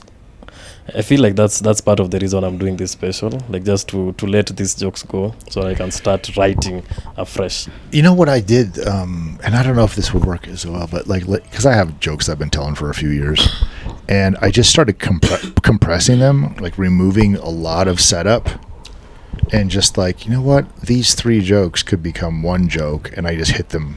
You know, because I was so precious about my setup and how I got there, and then like getting in between and saying this, and it's like, you know what, I could just do punchlines. Like once I set it up moderately, and then all of a sudden I was turning 5 minutes into 2 minutes, but funnier. Oh. Like the laughs per minute, Yeah. it's more distilled. Yeah. A man was telling me to do bits without doing crowd work. Sometimes I use crowd work as a crutch. A man knows me, so he knows. Right, but you're not doing it a crutch to like waste time because you have too much time on your hands. You're doing crowd work because it's fun, right? Yeah. Like you're not trying to get away with something. No. That's a crutch. A crutch is when, in my opinion, like a crutch is when like you don't have the material and you got 20 more minutes you got to do. You're just having a blast, and everyone else is too. Yeah, because there's something happening there which is it's in the moment, and that moment will never happen again. Right. So you just do it. But it would be interesting to see like the Emmanuel Kisiangani show and just hear what your brain actually thinks about the world. We because we get a lot of crowd work. I've never thought of it. I've never thought of you having a crutch with it though. There's a time I had a lot of material about my failing marriage. Yeah, it was really good stuff. Emmanuel rock bottom Kisiangani. Emmanuel on the rocks Kisiangani. I used to do it so well. After the show, the comedians would be like, "What's happening? Are you okay? What's going on? Are you good?" Because this stuff is too fresh. You're so good though, man. You're better than all the rest of us at just like taking what's happening and making it something. Like 2 nights ago, I was on stage and my mom had a heart attack, and I tried to make a joke. And there was a joke in there, but I couldn't get through it. I couldn't find the words to find all the funny involved. I had like a funny thing. Whereas you just explore, you go crazy, and you pull out jokes that like. What were you holding back? No, I just couldn't mine the material. Whereas you seem to be able to do it on the fly. Like here's a topic, I'm gonna go. For me, I was like, here's a great topic. I can think of one thing. Yeah, I don't know how to make this funny. Yeah, it's interesting, man. Yo, man, we've done an hour 27, man. So as soon as I start complimenting you, the show's over. Man, you're good. He wants to go. Dude, you know, right now. we've had so many instances where people. I think it was actually at Amon and David's show. People always asking guys, "Oh, who's your top 5 favorite comedians?" And it's like Kisiangani's always there on stage. Yes, people are saying it to everyone as they hear it. For real? Yes. Damn. We miss saying you. it up there on the Kill David. Yes. Shit, man, I need to go back on stage, you guys. Even conversations like backstage and stuff, like your name always comes up. It's like, why aren't you here? Yeah, no, I'll implement that story on Wednesday. Bashir's name comes up too, of course. It's worse that I said it that way, isn't it? After a long pause. So who's your top 5 though? In Kenya? Yeah. For sure. Ty and you and Amon and I guess I only do 3. Who else? Murumba is really okay. I shouldn't impose names. Yeah. How about you? Actually, no, you're right. Oh, George? I mean, we know the top 10 are, but like in terms of like wanting to see like on stage again and again and again. Like there's guys who are the funniest, and there's ones that's like I can't wait to see what he's gonna say. But there is also you guys are right. There's there's that. I think the best way to judge is just on a night by night basis, because on a certain nights, just some guy can just come up and just do crazy stuff. Yeah. But well, so in that case, then Rock is the one that I want to see every single time. All right. Very unpredictable. Because I have no idea what's going to happen, right? Yeah. And Titus, same thing. Like he may not be the best comedian, but I want to see what's going to happen when he goes on stage. Yeah. So George, sorry, better than Titus and Rock, but like I'm not stoked to find out what he's going to say. The same way with Marimba. Amadeus. There's a day I saw Amadeus on stage. I was like, shit. You know Amadeus? It's weird, right? Yeah, he has this deadpan style. He's so good. I'm like, I actually asked him, I go, have you ever had a bad set? And he goes, not yet. It's like, no. Like, he's never had a bad set. The thing is about him is he didn't look like him on stage. Like off stage he's just a weirdo, then on stage he's just another character. It's great. How long has he been doing it? Like a year? I don't know. I don't think less it's than even been a year. Yeah. How long have you been doing his sister? I think it's George. I'm kidding. It's not me. You want me to edit that part? It's not me, it's George. So how's the festival? Did you attend? No, I wasn't able to attend except for the day that I performed. All right. Yeah. You performed on which day? Sunday or Saturday, the family show. You didn't do the gala? I didn't even show up. I was really tired, and I was like, I don't need to do that, and then I just should have. I had no idea how good it was going to be. Were you there? No, I was in Shags. Yeah. We missed it, man. It was dumb. I don't know why I would miss that, but I did. How the festival? Have you ever attended like an international festival outside in the States? Never. And how about the comedy club scene outside in the States? Like, what's the difference between what they're doing there and what we're doing here? I think there's more shows, and they have access to the guys who are on tour. That's the biggest difference. They're better run because they're designed for comedy, and second of all, they've got this massive group of people that are just traveling through. So every weekend is something absolutely different, and then the number of shows they do: one on Wednesday, one on Thursday, 2 on Friday, 3 on Saturday, and 1 on Sunday. That's 3 what? Shows. How long is each show? 2 hours. So it's like, well, an hour 45. So there's a 7, a 9, and an 11. Or thereabouts. There's an 11 p.m. show. Yep. Yo, that's crazy. It's great for comedy. Same act. Yes. So you can also live off the. Yeah. What's the split? Or it depends on each comic. Yeah, well, no, the split is going to be negotiated by the headliner. Oh, okay. For his part, and then it's probably a standard fee for the feature and the opener. All right. Yeah. So there are many unknown comedians who are just living off that system. For sure. Ish, if we get there, can you imagine living in such a place? Oh God, yeah. Huh? I wish we could do it. Can you imagine leaving such a place, come and live in Kenya and leaving that place behind? And living in Rongai, you guy. Rongai is nice, you guys. Hey, yeah. What's wrong with Rongai? You're just uppity because you're in. You've reminded me. You have a YouTube channel about your Hyrax? Absolutely, everyone should check it out. Squiggy the Hyrax. My demographic is not Kenyans. All right. Kenyans don't care about animals. Except me. Dude, it's going so well. 58,000 followers now on Instagram. Shit. How often do you post? Twice daily. You post twice daily? Yep. So even today you posted? Yep. So there are guys following up on... Yep. Is it the same Hyrax or is this many called Squiggly? There's one main one, and then there's just a bunch of others on the house. Yeah. Features. There are features. Yeah, NPCs. Like one headliner. The headliner and the opener. Yeah. And then the split is. Yeah, it's so great, man. People are stoked. Like if you're into that animal, I'm your guy. Yeah. There's nobody else showing them the way I do. But there's no other channel on Hyraxes, right? I mean, there's many Hyrax channels, but they're all like in captivity or in someone's apartment in Japan or something. Oh. Yeah, but mine are the only ones that are like free living, happy. Are they the ones that don't have a tail? Right. Yeah. Nice. What's the difference in a Hyrax and a rat? Everything. Size. There's almost no different. There's almost no similarities. Oh, it's not like a big rat. Not at all. Not even a rodent. Hey. Yeah. What are you laughing at, you guy? It's a valid question. Yeah. So it's the Hyrax is related to the elephant and the sea manatee. Those are the only two relatives. And so yes. It's related to the elephant. And the sea manatee. How? I don't know. How does the world work? But they're not rodents, so they don't have claws, and they don't eat meat of any kind. They only eat leaves. Okay. And so they don't burrow. They don't like make holes. They don't cause that kind of. And they have tusks, and they've got a hole in the middle of their back. Okay. They got a gland in the center of their back for releasing hormones. Yep. And stuff. Yeah, little whatever, a musk of some sort. And they also have the 8-month pregnancy, and they'll have like one baby or 2 babies. Oh, Yeah. they're pregnant for 8 months, like a human being. Yeah, it's nuts. Yeah, that's crazy. What about this? I remember in high school or in primary, like I think I read a book, and then there was a family tree of rodents like this, like this large. That's a capybara. Yeah. So like there are so many of these Amazon? big rodents. that's a huge rodent. And what happened? Why I think I'm popular is because the fans of this animal discovered my animal, and I'm the main dealer because they do kind of look similar with the no tail thing and the funny face. Is it the one that shits in cubes? That's a different. What? Yeah, there's an animal that poops in cubes. Yeah. Really? Yeah. When it was a dispenser in his mouth.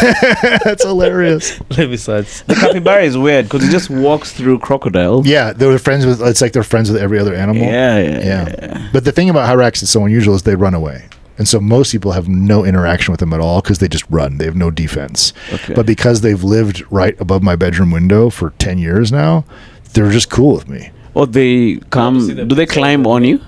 The ones right now are not climbing on me. Well, actually, I have a video. The shit cubes. It's called a wombat. A wombat. Oh, wombats Poops and poops in See, cubes. so you can That's see it's hilarious. Damn, that's crazy. Wow. It uses its ass to protect. Like it lives in holes. So if like there's a predator, it enters and then it barricades. You just and Googled it has wombat like poop? A Yeah. iron-clad ass. That is amazing. I think you should get one. Ty is calling Ty is you. calling. Man. Do you wanna pick it up on it? Probably not. He's probably asking you to go to the Charlie Kirk Memorial. I think he's gonna talk to me about what happened with the meeting at the Maybe you restaurant. can tell yeah. him you'll call him back, Yeah. or you just ignore and call him Yeah, back. just call him back. There was this show when I was a kid which had a badger and a wombat. I've forgotten its name, bro. Do you remember that show? There's a badger which was speaking British English. You knew badgers and wombats as a kid. Yeah, like see, He's- the badger he's would learned. say, "Yo, wombat." Yo, what's up? Okay, I'm butchering the accent. It I was don't British. think you're gonna get the job. Do it as a robot. Yo, wombat. Are you gonna shit some cubes? My water is cold. It's like a warm cube. It warms the water instead of cools it. My water is warm. You wanna shit a cube? So, I want to do a Hyrax podcast. I'm so obsessed with these animals. Is it making money? The channel, it should be, right? I monetized, I right? had a video went viral last month and it paid my rent, Shit. and it wasn't even a good video. That's just How for long It just ago? happened. I don't know Instagram why. or Facebook. Instagram. Yeah, How come you've kept your house in Rongai? How often do you go there? I go there every week. Sometimes I don't make it, but yeah. And then sometimes when I'm on a project and I can just work from home, I'll just stay there for weeks. Oh, okay. Yeah, So what makes you keep it? Like, because what's the it's awesome. allure? I love it, man. It's beautiful there. I mean, how many dudes have like a low cost place on the edge of the national park, Yeah. and it feels like an escape. You know, it feels like an Airbnb, It feels like my house. right? It's. I saw a picture of it. It was built in like 1980. It's a manyatta. Oh yeah, your place, Yeah, right? yeah, I just- You've been, right? Yeah, I've been there. Yeah. You guys went there without me. You guys are horrible. It actually went with George. I think it was like the anniversary with the chick. When he used to have Can a you chick. imagine he Yeah. third wheeled on George's Can you anniversary? imagine? I saw a photograph of him like, Yeah. damn, this guy. And he Yeah. spent most of the time with me other than the chick. Oh wow, wonder. that's This- hilarious.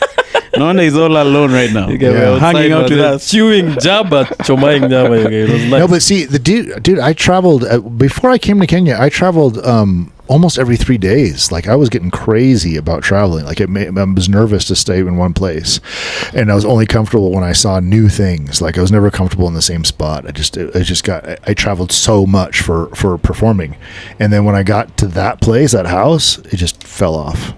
It's like my desire to move just fell away. right.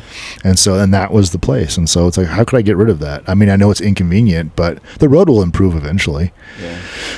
But it's just a wonderful place to be, and it's so quiet. I love, the last time I was woken up 3 times on Sunday by a hyena, like right by the house. Oh, right? For real? I was like, whoa, it's crazy. Like right out to the house. Well, no, he's probably 100 meters away. Well, Yeah. 50 meters away. So what's the rule at night? No walking around? Or there's no I rule? do. I don't worry about it. The animals, there's enough animals there that you can tell by their noises if there's a predator around. All right. Including the, The Hyraxes. monkeys. Yeah. They'll speak. They speak up. The Hyraxes, they do. Hyraxes do. The bush babies really do. They're more talkative.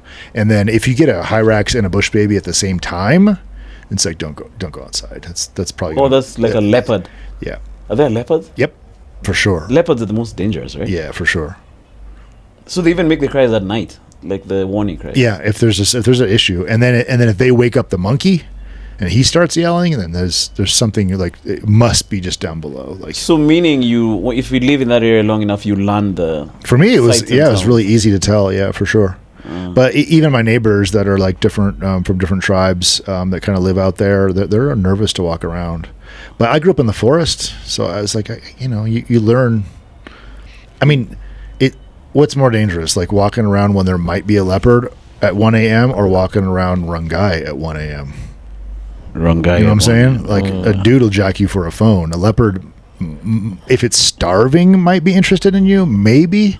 Yeah. But the it'll number only of jack you dudes that would for jack your you. life. Yeah, it's Kawangware. He's way more scary than the national park. No, for Yeah. sure, man. How come you've never gotten in a car? I do. I have one now. Oh, all right. Yeah, I don't It's always taken drive quite a it. while. No, I used to exclusively drive. I always had a car, but then I was just like, this is ridiculous. I'm always stuck in traffic. And my Matatu's faster than a car when there's traffic. Because they can break the rules. And then eventually, a Piki is even better. Yeah, So, because now you just got I a have a helmet. full-time guy But you for the whole crew. Our whole crew has a full-time Piki guy. He's just part of us. So okay? Yeah. So you just bought the helmet. yep. But then I drive. I'll drive to work in the morning, and if I know of a late night, I'll drive as well. But I just don't want to drive during the day. Cops are difficult, and the traffic is difficult. So I do everything. And how about when you're going, say, on a date? Would you go with the helmet? No, I generally. Well, yeah, sure. I'll go with the helmet. I go in a helmet on a date. Mm-hmm. Yeah. If I'm meeting her there. Okay. Otherwise, I'll just take an Uber. Oh yeah, there's that. Do you know what I'm talking about? Like, I feel like Nairobi's a place where you need to take advantage of every kind of transportation to make it work. I feel like the borders are a very awesome invention, Yeah. especially the electric ones, because they're more comfortable and neater. What? I don't The agree. Electric border, the yellow ones. I don't Yeah. agree. I don't think so. What do you mean? You don't think what? See, you've been brainwashed with that ad. So you've seen that You've been. ad. Yeah, it's true. Have you? How seen- many you've seen times have that you ad? ridden the electric border? No, you've seen that ad of The ones on billboards? No, the video, the TVC of you are on like an Uber boda. It's clean. You have a helmet. Yes, I've seen that. And then another one is being one is driven like, crazy. look at all this. It's. I don't think so. You don't think the electric bikes are more? I came here with an electric bike. I didn't feel. You didn't feel the No. difference? Like They're even the bad. seats They're is worse. better. No, it's They're not. slower. You're thinking of new. It's new, but the other bikes that are new are better. But the likelihood of getting a new other bike is really low. But when you get them, they're way better than electric. They're faster. Yeah, and they sit up higher, like the ones that have the. There's the TVCs. What else is there? There's what's the other bikes? Boxer. The Boxer. If you have a Boxer that's sort of raised, it's so much more comfortable with a wide seat, for sure. And those guys can accelerate out of trouble. Electric bike is not accelerating out of trouble. And then doesn't produce any sound. It's very easy for you to be hit Ignored, with a car ignored. or Yeah, like, and they don't have like hardly any add-ons. So like some of these Piki guys, they got like a train horn, and that is. But electric bikes have nothing. There's no customization. You're not respected on the road. Already, border guys are not respected on the road. So the thing that helps is, first of all, they're loud and they're a bit fast, so they can. Yeah. But the electric wiggle bike out. guys are wearing this yellow stuff, which is I think really now cool. you're fascinated with the uniform. Let's say Yeah, that. I think this is more of a fashion thing yeah, for you. maybe you like yellow. No, man. Yeah. Man, I find them to be dope. You guys should change. You guys have been brainwashed by the other But it's type okay. of- You can like them, and Yeah, you you can can like like the them. others. It's fine. No, we need to like one thing, all of us. No, I think the effeminate bike is good for you. We can't like different bikes. I'm canceling y'all. You guys are not my friends. Because we like different. We hate All different. right. Well, when you make 400,000, Yeah, you man, can you just can- like you can have a buy- whole fleet of them. Yeah, but there's like a lot of like I've been on an electric bus, like a matatu before. That I'll agree with you, because they have this they have more accessories now on the other Nice. side. You can They're hold cleaner, them. right? They're cleaner. They're it's wider, I think, because the engine it's just the battery down, so it's open, like there's no the driver is there on that carriage, and then you guys are it's not like a lorry, because matatus are just basically lorries, just modified. So it's easier to alight. They have the bells. When you're standing, you can just hold the knee, and it's generally I feel that is better. But in You terms think of electric will take over? I have no idea. But Do you what's your think of favorite those things? matatu right now, Bashir? my favorite matatu, I don't know, because now I recently moved to those sides of Ngong Road. Where? So, do you know Wanye Road? Around Junction Mall. Oh. Around those sides. Oh, cool. I Yeah. thought you're still in Rungai. No. Okay, that's She's what I was moving asking. on up. So you're just by the club? Yeah. I can literally walk to the knee. Absolutely. Yeah. Make can Yeah. literally walk home. I like that there's more people living there. Like it's so much I feel closer. it makes more sense, like, because ever since I've moved there, I haven't been to town. I think I went there once. Right. Like there's like everything is happening on this side. Right. And Raquel moved over there too. Yeah. And there's just more. I don't know. Doug's over there. Yeah, Doug too. Yeah, Doug is around there too. You're not. You're have not a far. house in Nairobi now, right? Yes, just up in Lovington. Oh, okay. Yeah, I found this like this. It's near the club, right? Yeah, there's this combo lady. He's like 90 years old, and she's got like an old plot that she got in like 1970. And her kids don't live with her. They have the same house she's always been in, so they had like a mother-in-law suite on the side. So it's like almost a full acre, and I'm just in this tiny little place, but it's like 100% quiet. How do you keep finding these places? I just put it out. I don't know, man. I've had the best luck with like- real estate in this town. Just my connections are just, I guess, right. Low cost. How the heck do we get connected to these connections? I don't know how that even happened. I just When you move out from your place, you. When you've been to his Nairobi place? No, I'm No one's always, been I'm always there. gonna be living where Darren used to live because they're always amazing places. Oh, they're Yeah. nice spots. Have you Yeah. been to my new office? No. I remember the comedy Siwa. It's even That's better. the last place I So was. the one I'm in now is just twice as nice, and the cost is like it's like It's reasonable. it's beyond reasonable. It doesn't make any sense. Like it's a killer deal. Oh, for real? Yeah, I think I've been there once. yeah. It's Yeah. amazing. Yeah. So, what do you think of America right now, man? Like, generally speaking, sorry, just to divert. Like, do you think America is no longer the superpower of the planet, like the big Dude, I boy? don't know. I think the weird thing about it is that I feel like it could go any direction. Like there's no predicting what happens next. Right? It's just not just the division, but just like the kind of things that are happening politically in Because general. division is divided. Like Divided. Yeah. That's why people are like, oh, I can't believe you want to move to Kenya. And it's like, we have Ruto. And it's like, well, we have Trump. And the difference with that is that it's divided against him. Here, at least we're all on the same side for the most part. For now. Yeah, for now. We have a common enemy sort of thing, I guess, going on. Where I don't feel the division between like my friends here. Like I don't think right. hanging out with Bashir is not going to be a problem when I'm hanging out with the guys from the office. Like I can mix my friends over there. Oh, you have to. Okay. It's not the same. Like there's people who hate each other. There's people Just because of the ideology. yeah.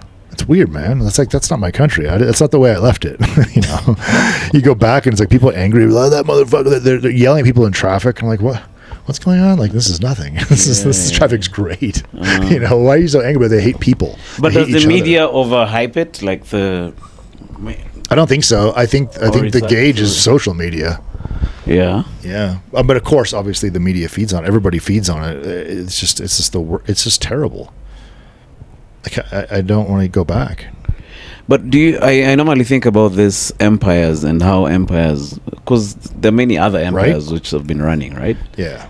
But they break down and a new empire comes up. Like the Roman Empire, gave birth. Like there's normally a shift. There's always a collapse. So I'm always wondering about when the next shift will happen. That's the thing is like I saw an article that basically was about like what happens when fascism takes hold and it's never been removed. There's not an instance where fascism is removed by any way except for violence or death of the fascist leader. So the question is now, do we have a fascist leader? If we do, then history absolutely proves that he's not leaving. And the idea is that there's always the people who put them in power that believe they can control them, and they can't. So now my question is he really a fascist? Is fascism actually taken over? Because if that has, What's the meaning of fascism? I don't know, man. Fascist. Like his ex-girlfriend could probably tell us. Because I hear the word a lot, but I don't really know what It's like I just know it's bad. it's like usually both it's sides are calling conservative. each other It's usually fascists. conservative, Yeah. and it's where the power is consolidated around religion and law. Sort of combining that, I think, or in just a single power consolidating itself, where they remove it's not like a republic or a democracy where there's multiple sides and everyone competes for ideas. It's a singular idea. Yeah, and sometimes it's religious fascism, sometimes it's nationalistic fascism, I guess. Like where it's in Germany, it's right? us, yeah. In Germany, it was nationalistic. Right. When Yeah. So Hitler would say, you know. So all that to say is, I don't know. I have no idea what's going to happen next. Like, I can't predict it. Do you think about it though? Yeah. But I don't think it'll happen in our lifetime. Like any big shift. If at all there's a big shift in terms of global power, where do you think it would go? It has to go to China, right? It has to. Because they're the most set up to hold global power. Mm-hmm. I mean, I'm assuming it's going to be with money and technology, and not so much bombs. There's this guy called Mike OK who's traveling to through China. Uh-huh. I don't know if you've ever seen him on YouTube. You should check him. China is even the rural areas looking really good, like in terms of the roads. Yeah, for sure. Okay, it's not like glamorous, but it's. I heard a crazy theory I was at a bar in Washington State like 2 months ago, and this dude was telling me that he believes the next world war will be a technology war with drones, and it will be whoever has the most money wins. It'll all be remotely controlled through drones, and that's how it's going to happen. So where is it gonna happen? Like, in the sky. We like choose in the sky. I feel like wars should monetize this thing. We just like I was telling you, like we should bring back public hangings. Like we just choose a place, a venue, and then we sponsor go it. like Nyayo. We just pay-per-view, and then it's like we can commentate. US versus me. I'll be there commentating. Like Nyayo Stadium would be a good place for it, right? Because ideally, like the reason people fight is we've tried everything else. We've tried to talk. Yeah, so now you're using pain. So that is the last. Let's see. Okay, so let's see now. It's like if you can respond to pain. Yeah, like Kitambo, when someone calls you a liar, you know, like that, you have to fight. You know, like it's for honor or something. So people don't have to die. Like we can just invent, and then we're like, okay, China beat US in this global war that we created here. Nobody lost their lives, but the US has to now yield. That's a nice. You should write a book. Yeah, I've got to figure out a ways to monetize that for sure. Yeah, like to be sponsored. But there are the drones, which maybe they're not drones, like this humanoid robots. Yeah. I suppose it can. China has a lot of those. Yeah. Have you been seeing those videos? Yep. I feel sad for those robots, though. Why? You know, you see a guy kicking a robot. The robot is like, oh yeah. Well, what does it sound like again? Yo, why kicking me in the ass? But you know now they've programmed it with memes. Yeah. Have you seen? So it's walking and then it almost falls down and then like it produces a sound. Yeah, they've programmed now meme like funny videos into them. So depending on the situation, it will respond with like a voice. Somebody was saying they're gonna come up with a system of how to compassionately deal with robots, like so you don't mistreat them. Yeah. Do you know there's a slur? I'll mistreat them. What is There's it? already a slur. Clank. Clunk? Clanker. Clonker? Yeah. Oh, they have to put the hard They R. call them clunkers. Yeah. With the hard R? Yeah. You can't say clunker. Clanker. The C You word. fucking clunker. Go back to your. Because they're learning, right? I guess. I can't. So maybe whoever is gonna be programming these things Mm-hmm. will be like, nobody should treat you a certain type Right? of way. Like They're if gonna someone do that hits for you, sure. hit them back. Hit them back. Yeah. Dude, I'm waiting for it. Like, there's going to be like a nanny robot that like crushes the little kid's hand because it squeezes the hand too hard, and you have to see if it's under warranty or not, whether or not you can sue the company for the robot smashing your baby's hand. Yeah. You know, Or because they're running going to out of malfunction charge. like everything else. Everything runs like trash as it is, right? Yeah. Yeah, like you've seen this Optimus Elon Musk robot? No. Yeah, they look pretty humanoid. Are they out? No, I just saw a demo. I don't know if he's actually selling them. But now the problem with this, and I think a lot of tech companies have gotten into trouble with this, is they really do overpromise to get funding. Like I think when AI was pretty new, I think was it Google or was it which company? Like is it Walmart? You see this self-checkout thing, like that technology. Initially, it was not like the claims were not real. There were actual people in India and I think even in Africa who are manually looking at whatever you're carrying. Oh, for real? Oh, it wasn't. There was no hilarious. scanner. No, there was a scanner, but that's not the technology behind it. But There's a but backup they of need- human That's beings. ridiculous. They need to inflate it so that investors can put money into it. Yes, they are working on it, but as of now, they don't have the technology. Oh, okay. So something like those robots, I'm like, do they really have those capabilities? Maybe they have a guy in India controlling it. Right? Check your mother and child. Fuck me. Why did you redeem it? Now do it like a robot. Mother Chod. The robots all How sound do the you do same. an Indian robot accent at the same time? Mother Chod. Swipe the card. Bring out the real card only. The real card. The one which has money only. It's difficult to put the robot with the Indian accent. Yeah, I have to we work need on that we for a need to do while. some research. No, but Darren, thanks for coming through. Thank you. What are you up to, man? Are you plugging anything? Or Just Squiggy the Hyrax. oh yeah, go check That's out. the name of the page. Yeah, Squiggy the Hyrax. Yep. You think you're gonna retire from life and comedy and just do videos of Squiggy? No, I can do both. Okay. Yeah, morning Hyrax. Maybe you evening should comedy. give it like more, What? like get some cameras, go live with freaking. I just bought a bunch of like cameras that I can mount on the house. I want to see if I can get a subscription based. It's like because people are crazy about these. People are crazy about these animals. How come? I don't know. I mean, I love them. I do love them. Maybe you should give me a few Hyraxes, but now I'll just breathe I am them in not my sharing. compound. You go and start your Hey. YouTube channel. It's against the law in Kenya to like to take them. So they're willfully living on my house. Yeah, like the habitat. Yeah, that's their habitat. Because they need a rocky area. Yep, Bruh, like But I that's- can get some rocks. you sure can. You see what? No, I would love to import what you're them into saying Lovington. is so crazy. Like you put cameras, Uh-huh. and like someone can, like if you want to see what's like them, Yep. you pay and Yeah, you- like- And then they can live move. feed. They can move the camera on a live feed. In China, they do that a lot. Like Even those here. Who live does? in China, but it's Oh, it's, yeah? it's more perverted. It's like yeah. no, it's not actually like that, but it's Okay. like the cameras are mounted on like small cars that you can move around, but usually there are ladies seated there, so you Oh, can I just see. peep and No, that's what I'm going to try to do. I just haven't had the time. yeah. But I got Wi-Fi in my Manyatta now. Yeah, you can So put like did you get some Starlink? CCTV. Some what? Starlink.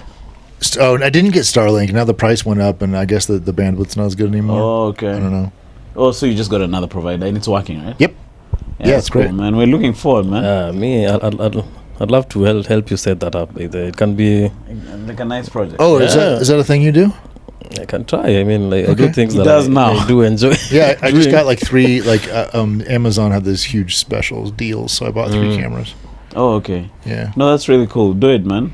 I think we're gonna retire into that project of yours. What? Yeah. Jackie, Emmanuel, do you wanna quit the podcast and just come? We do the Hyrax thing. Yeah. Say no more.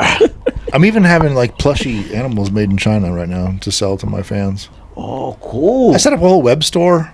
Yo, Yeah, it's amazing. that thing is wild. Have you set up like a page on Instagram for the Hyrax? It's always That's what I'm been telling there. you about. Oh, you have a page 58,000 followers, organic. on Instagram. Yes. Damn. Yeah. No. I had 300 followers for like 5 years, and all of a sudden, Yo, just I took think off. I'll look for some creature in Kitengela, Absolutely. and then I'll just go full Just find throttle. an animal and be the guy who like I don't know. It doesn't make any sense. It's the coolest thing. There's a guy on TikTok who he lives in Rongai, but I don't know which side. So he goes to a lake where there's like a crocodile. Uh huh. And then he by the way, he discovers new animals every day. Like I was following him. He's like today he caught like a crayfish. Then like the most interesting video was the crocodile. I really know like there was crocodiles in the Yeah. like as there you are. can see there, that is the crocodile. So people are like So he throw a goes live stone. on TikTok. Yeah. So he throws a stone. But you're not Not just to see if Although it's you're not really, supposed to do that, though. No, just like a pebble to see if it will move or anything. Yeah. I don't know. I was not the one asking him to throw a stone, But then but I why wanted you- to see. Okay, you're feeling bad. You're feeling guilty for that guy. Typing in. It was not throw you. another one. Throw a bigger Dude, stone. in fact, I had a morning where I went live on YouTube, and I was like, I have some food. I got some rare leaves that the Hyraxes love that don't grow nearby, and I was like, if you give $5, you know how they do on the YouTube thing, Yeah. I'll feed it. Okay. And so it was like, I was just bing, feed, bing, feed. People just wanted to watch them chew. For real. Absolutely, it was the craziest thing. I can't even believe it. Okay, Yo, man, why are moving we to here freaking- doing this podcast for hours and then going Let's and do not radio? let's not pretend that I'm in the 400,000 category. And I'm just making. But we're pennies. gonna get there, baby. But it pays for dinner once in a while. That's cool. No, that's cool. That's cool. No, check out that channel. I discovered it recently. That's why I'm so. Yeah, it's good. But also, you are an animal. Like in, Yeah, you in love radio, animals. we have something called a tidbit. It's just like a fun fact, and he's obsessed. It's always animals. Me, if I had in another lifetime, I would have been a conservationist or something. Yeah. I'll be walking in the park and just. What's wrong with this life? I'm a conservationist with the ladies. Think globally, act locally. Come on. That is a nice place to end this podcast. So check out Darren. Squiggly. What's your handle on Instagram? Darren around the world. All right. Yeah, Darren around the world. Check out Squiggly. Squiggy the Hyrax. Yeah, man. Check that out, Mazin. Mfurike hapo kama nzige. Yeah, man. You're gonna see nzige on your videos. Maybe pretty Zige soon. can be on it. Nzige is a locust. Oh, that's So terrible. you start a locust page, man. Yeah, I started a locust page. Why? They're So you're cool already looking. calling it themselves Ziggers. They're cool when you zoom in. They get like the little patterns and the little structures on their They have bodies. abs. Have you ever Yeah, seen yeah, how yeah, shredded yeah. they are, bro? From a distance, they're pretty gross. I But think when you you get guys. up close. All right. Okay. Can we stop talking now? See you guys in the next one. Bye. Bye.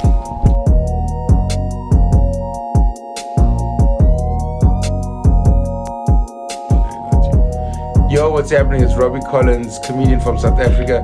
Check out my episode of the Kisingani podcast. Share it soon. I just see the first thing I say was, hi, my name is Adel, I'm Somali, and I am one of the good ones. I am, like, I would have a song on a flag, that's not, that whole story has messed up my For You page on TikTok. Right. Ilikuwa ngoma ya nani? Hiyo ni verse ya nani?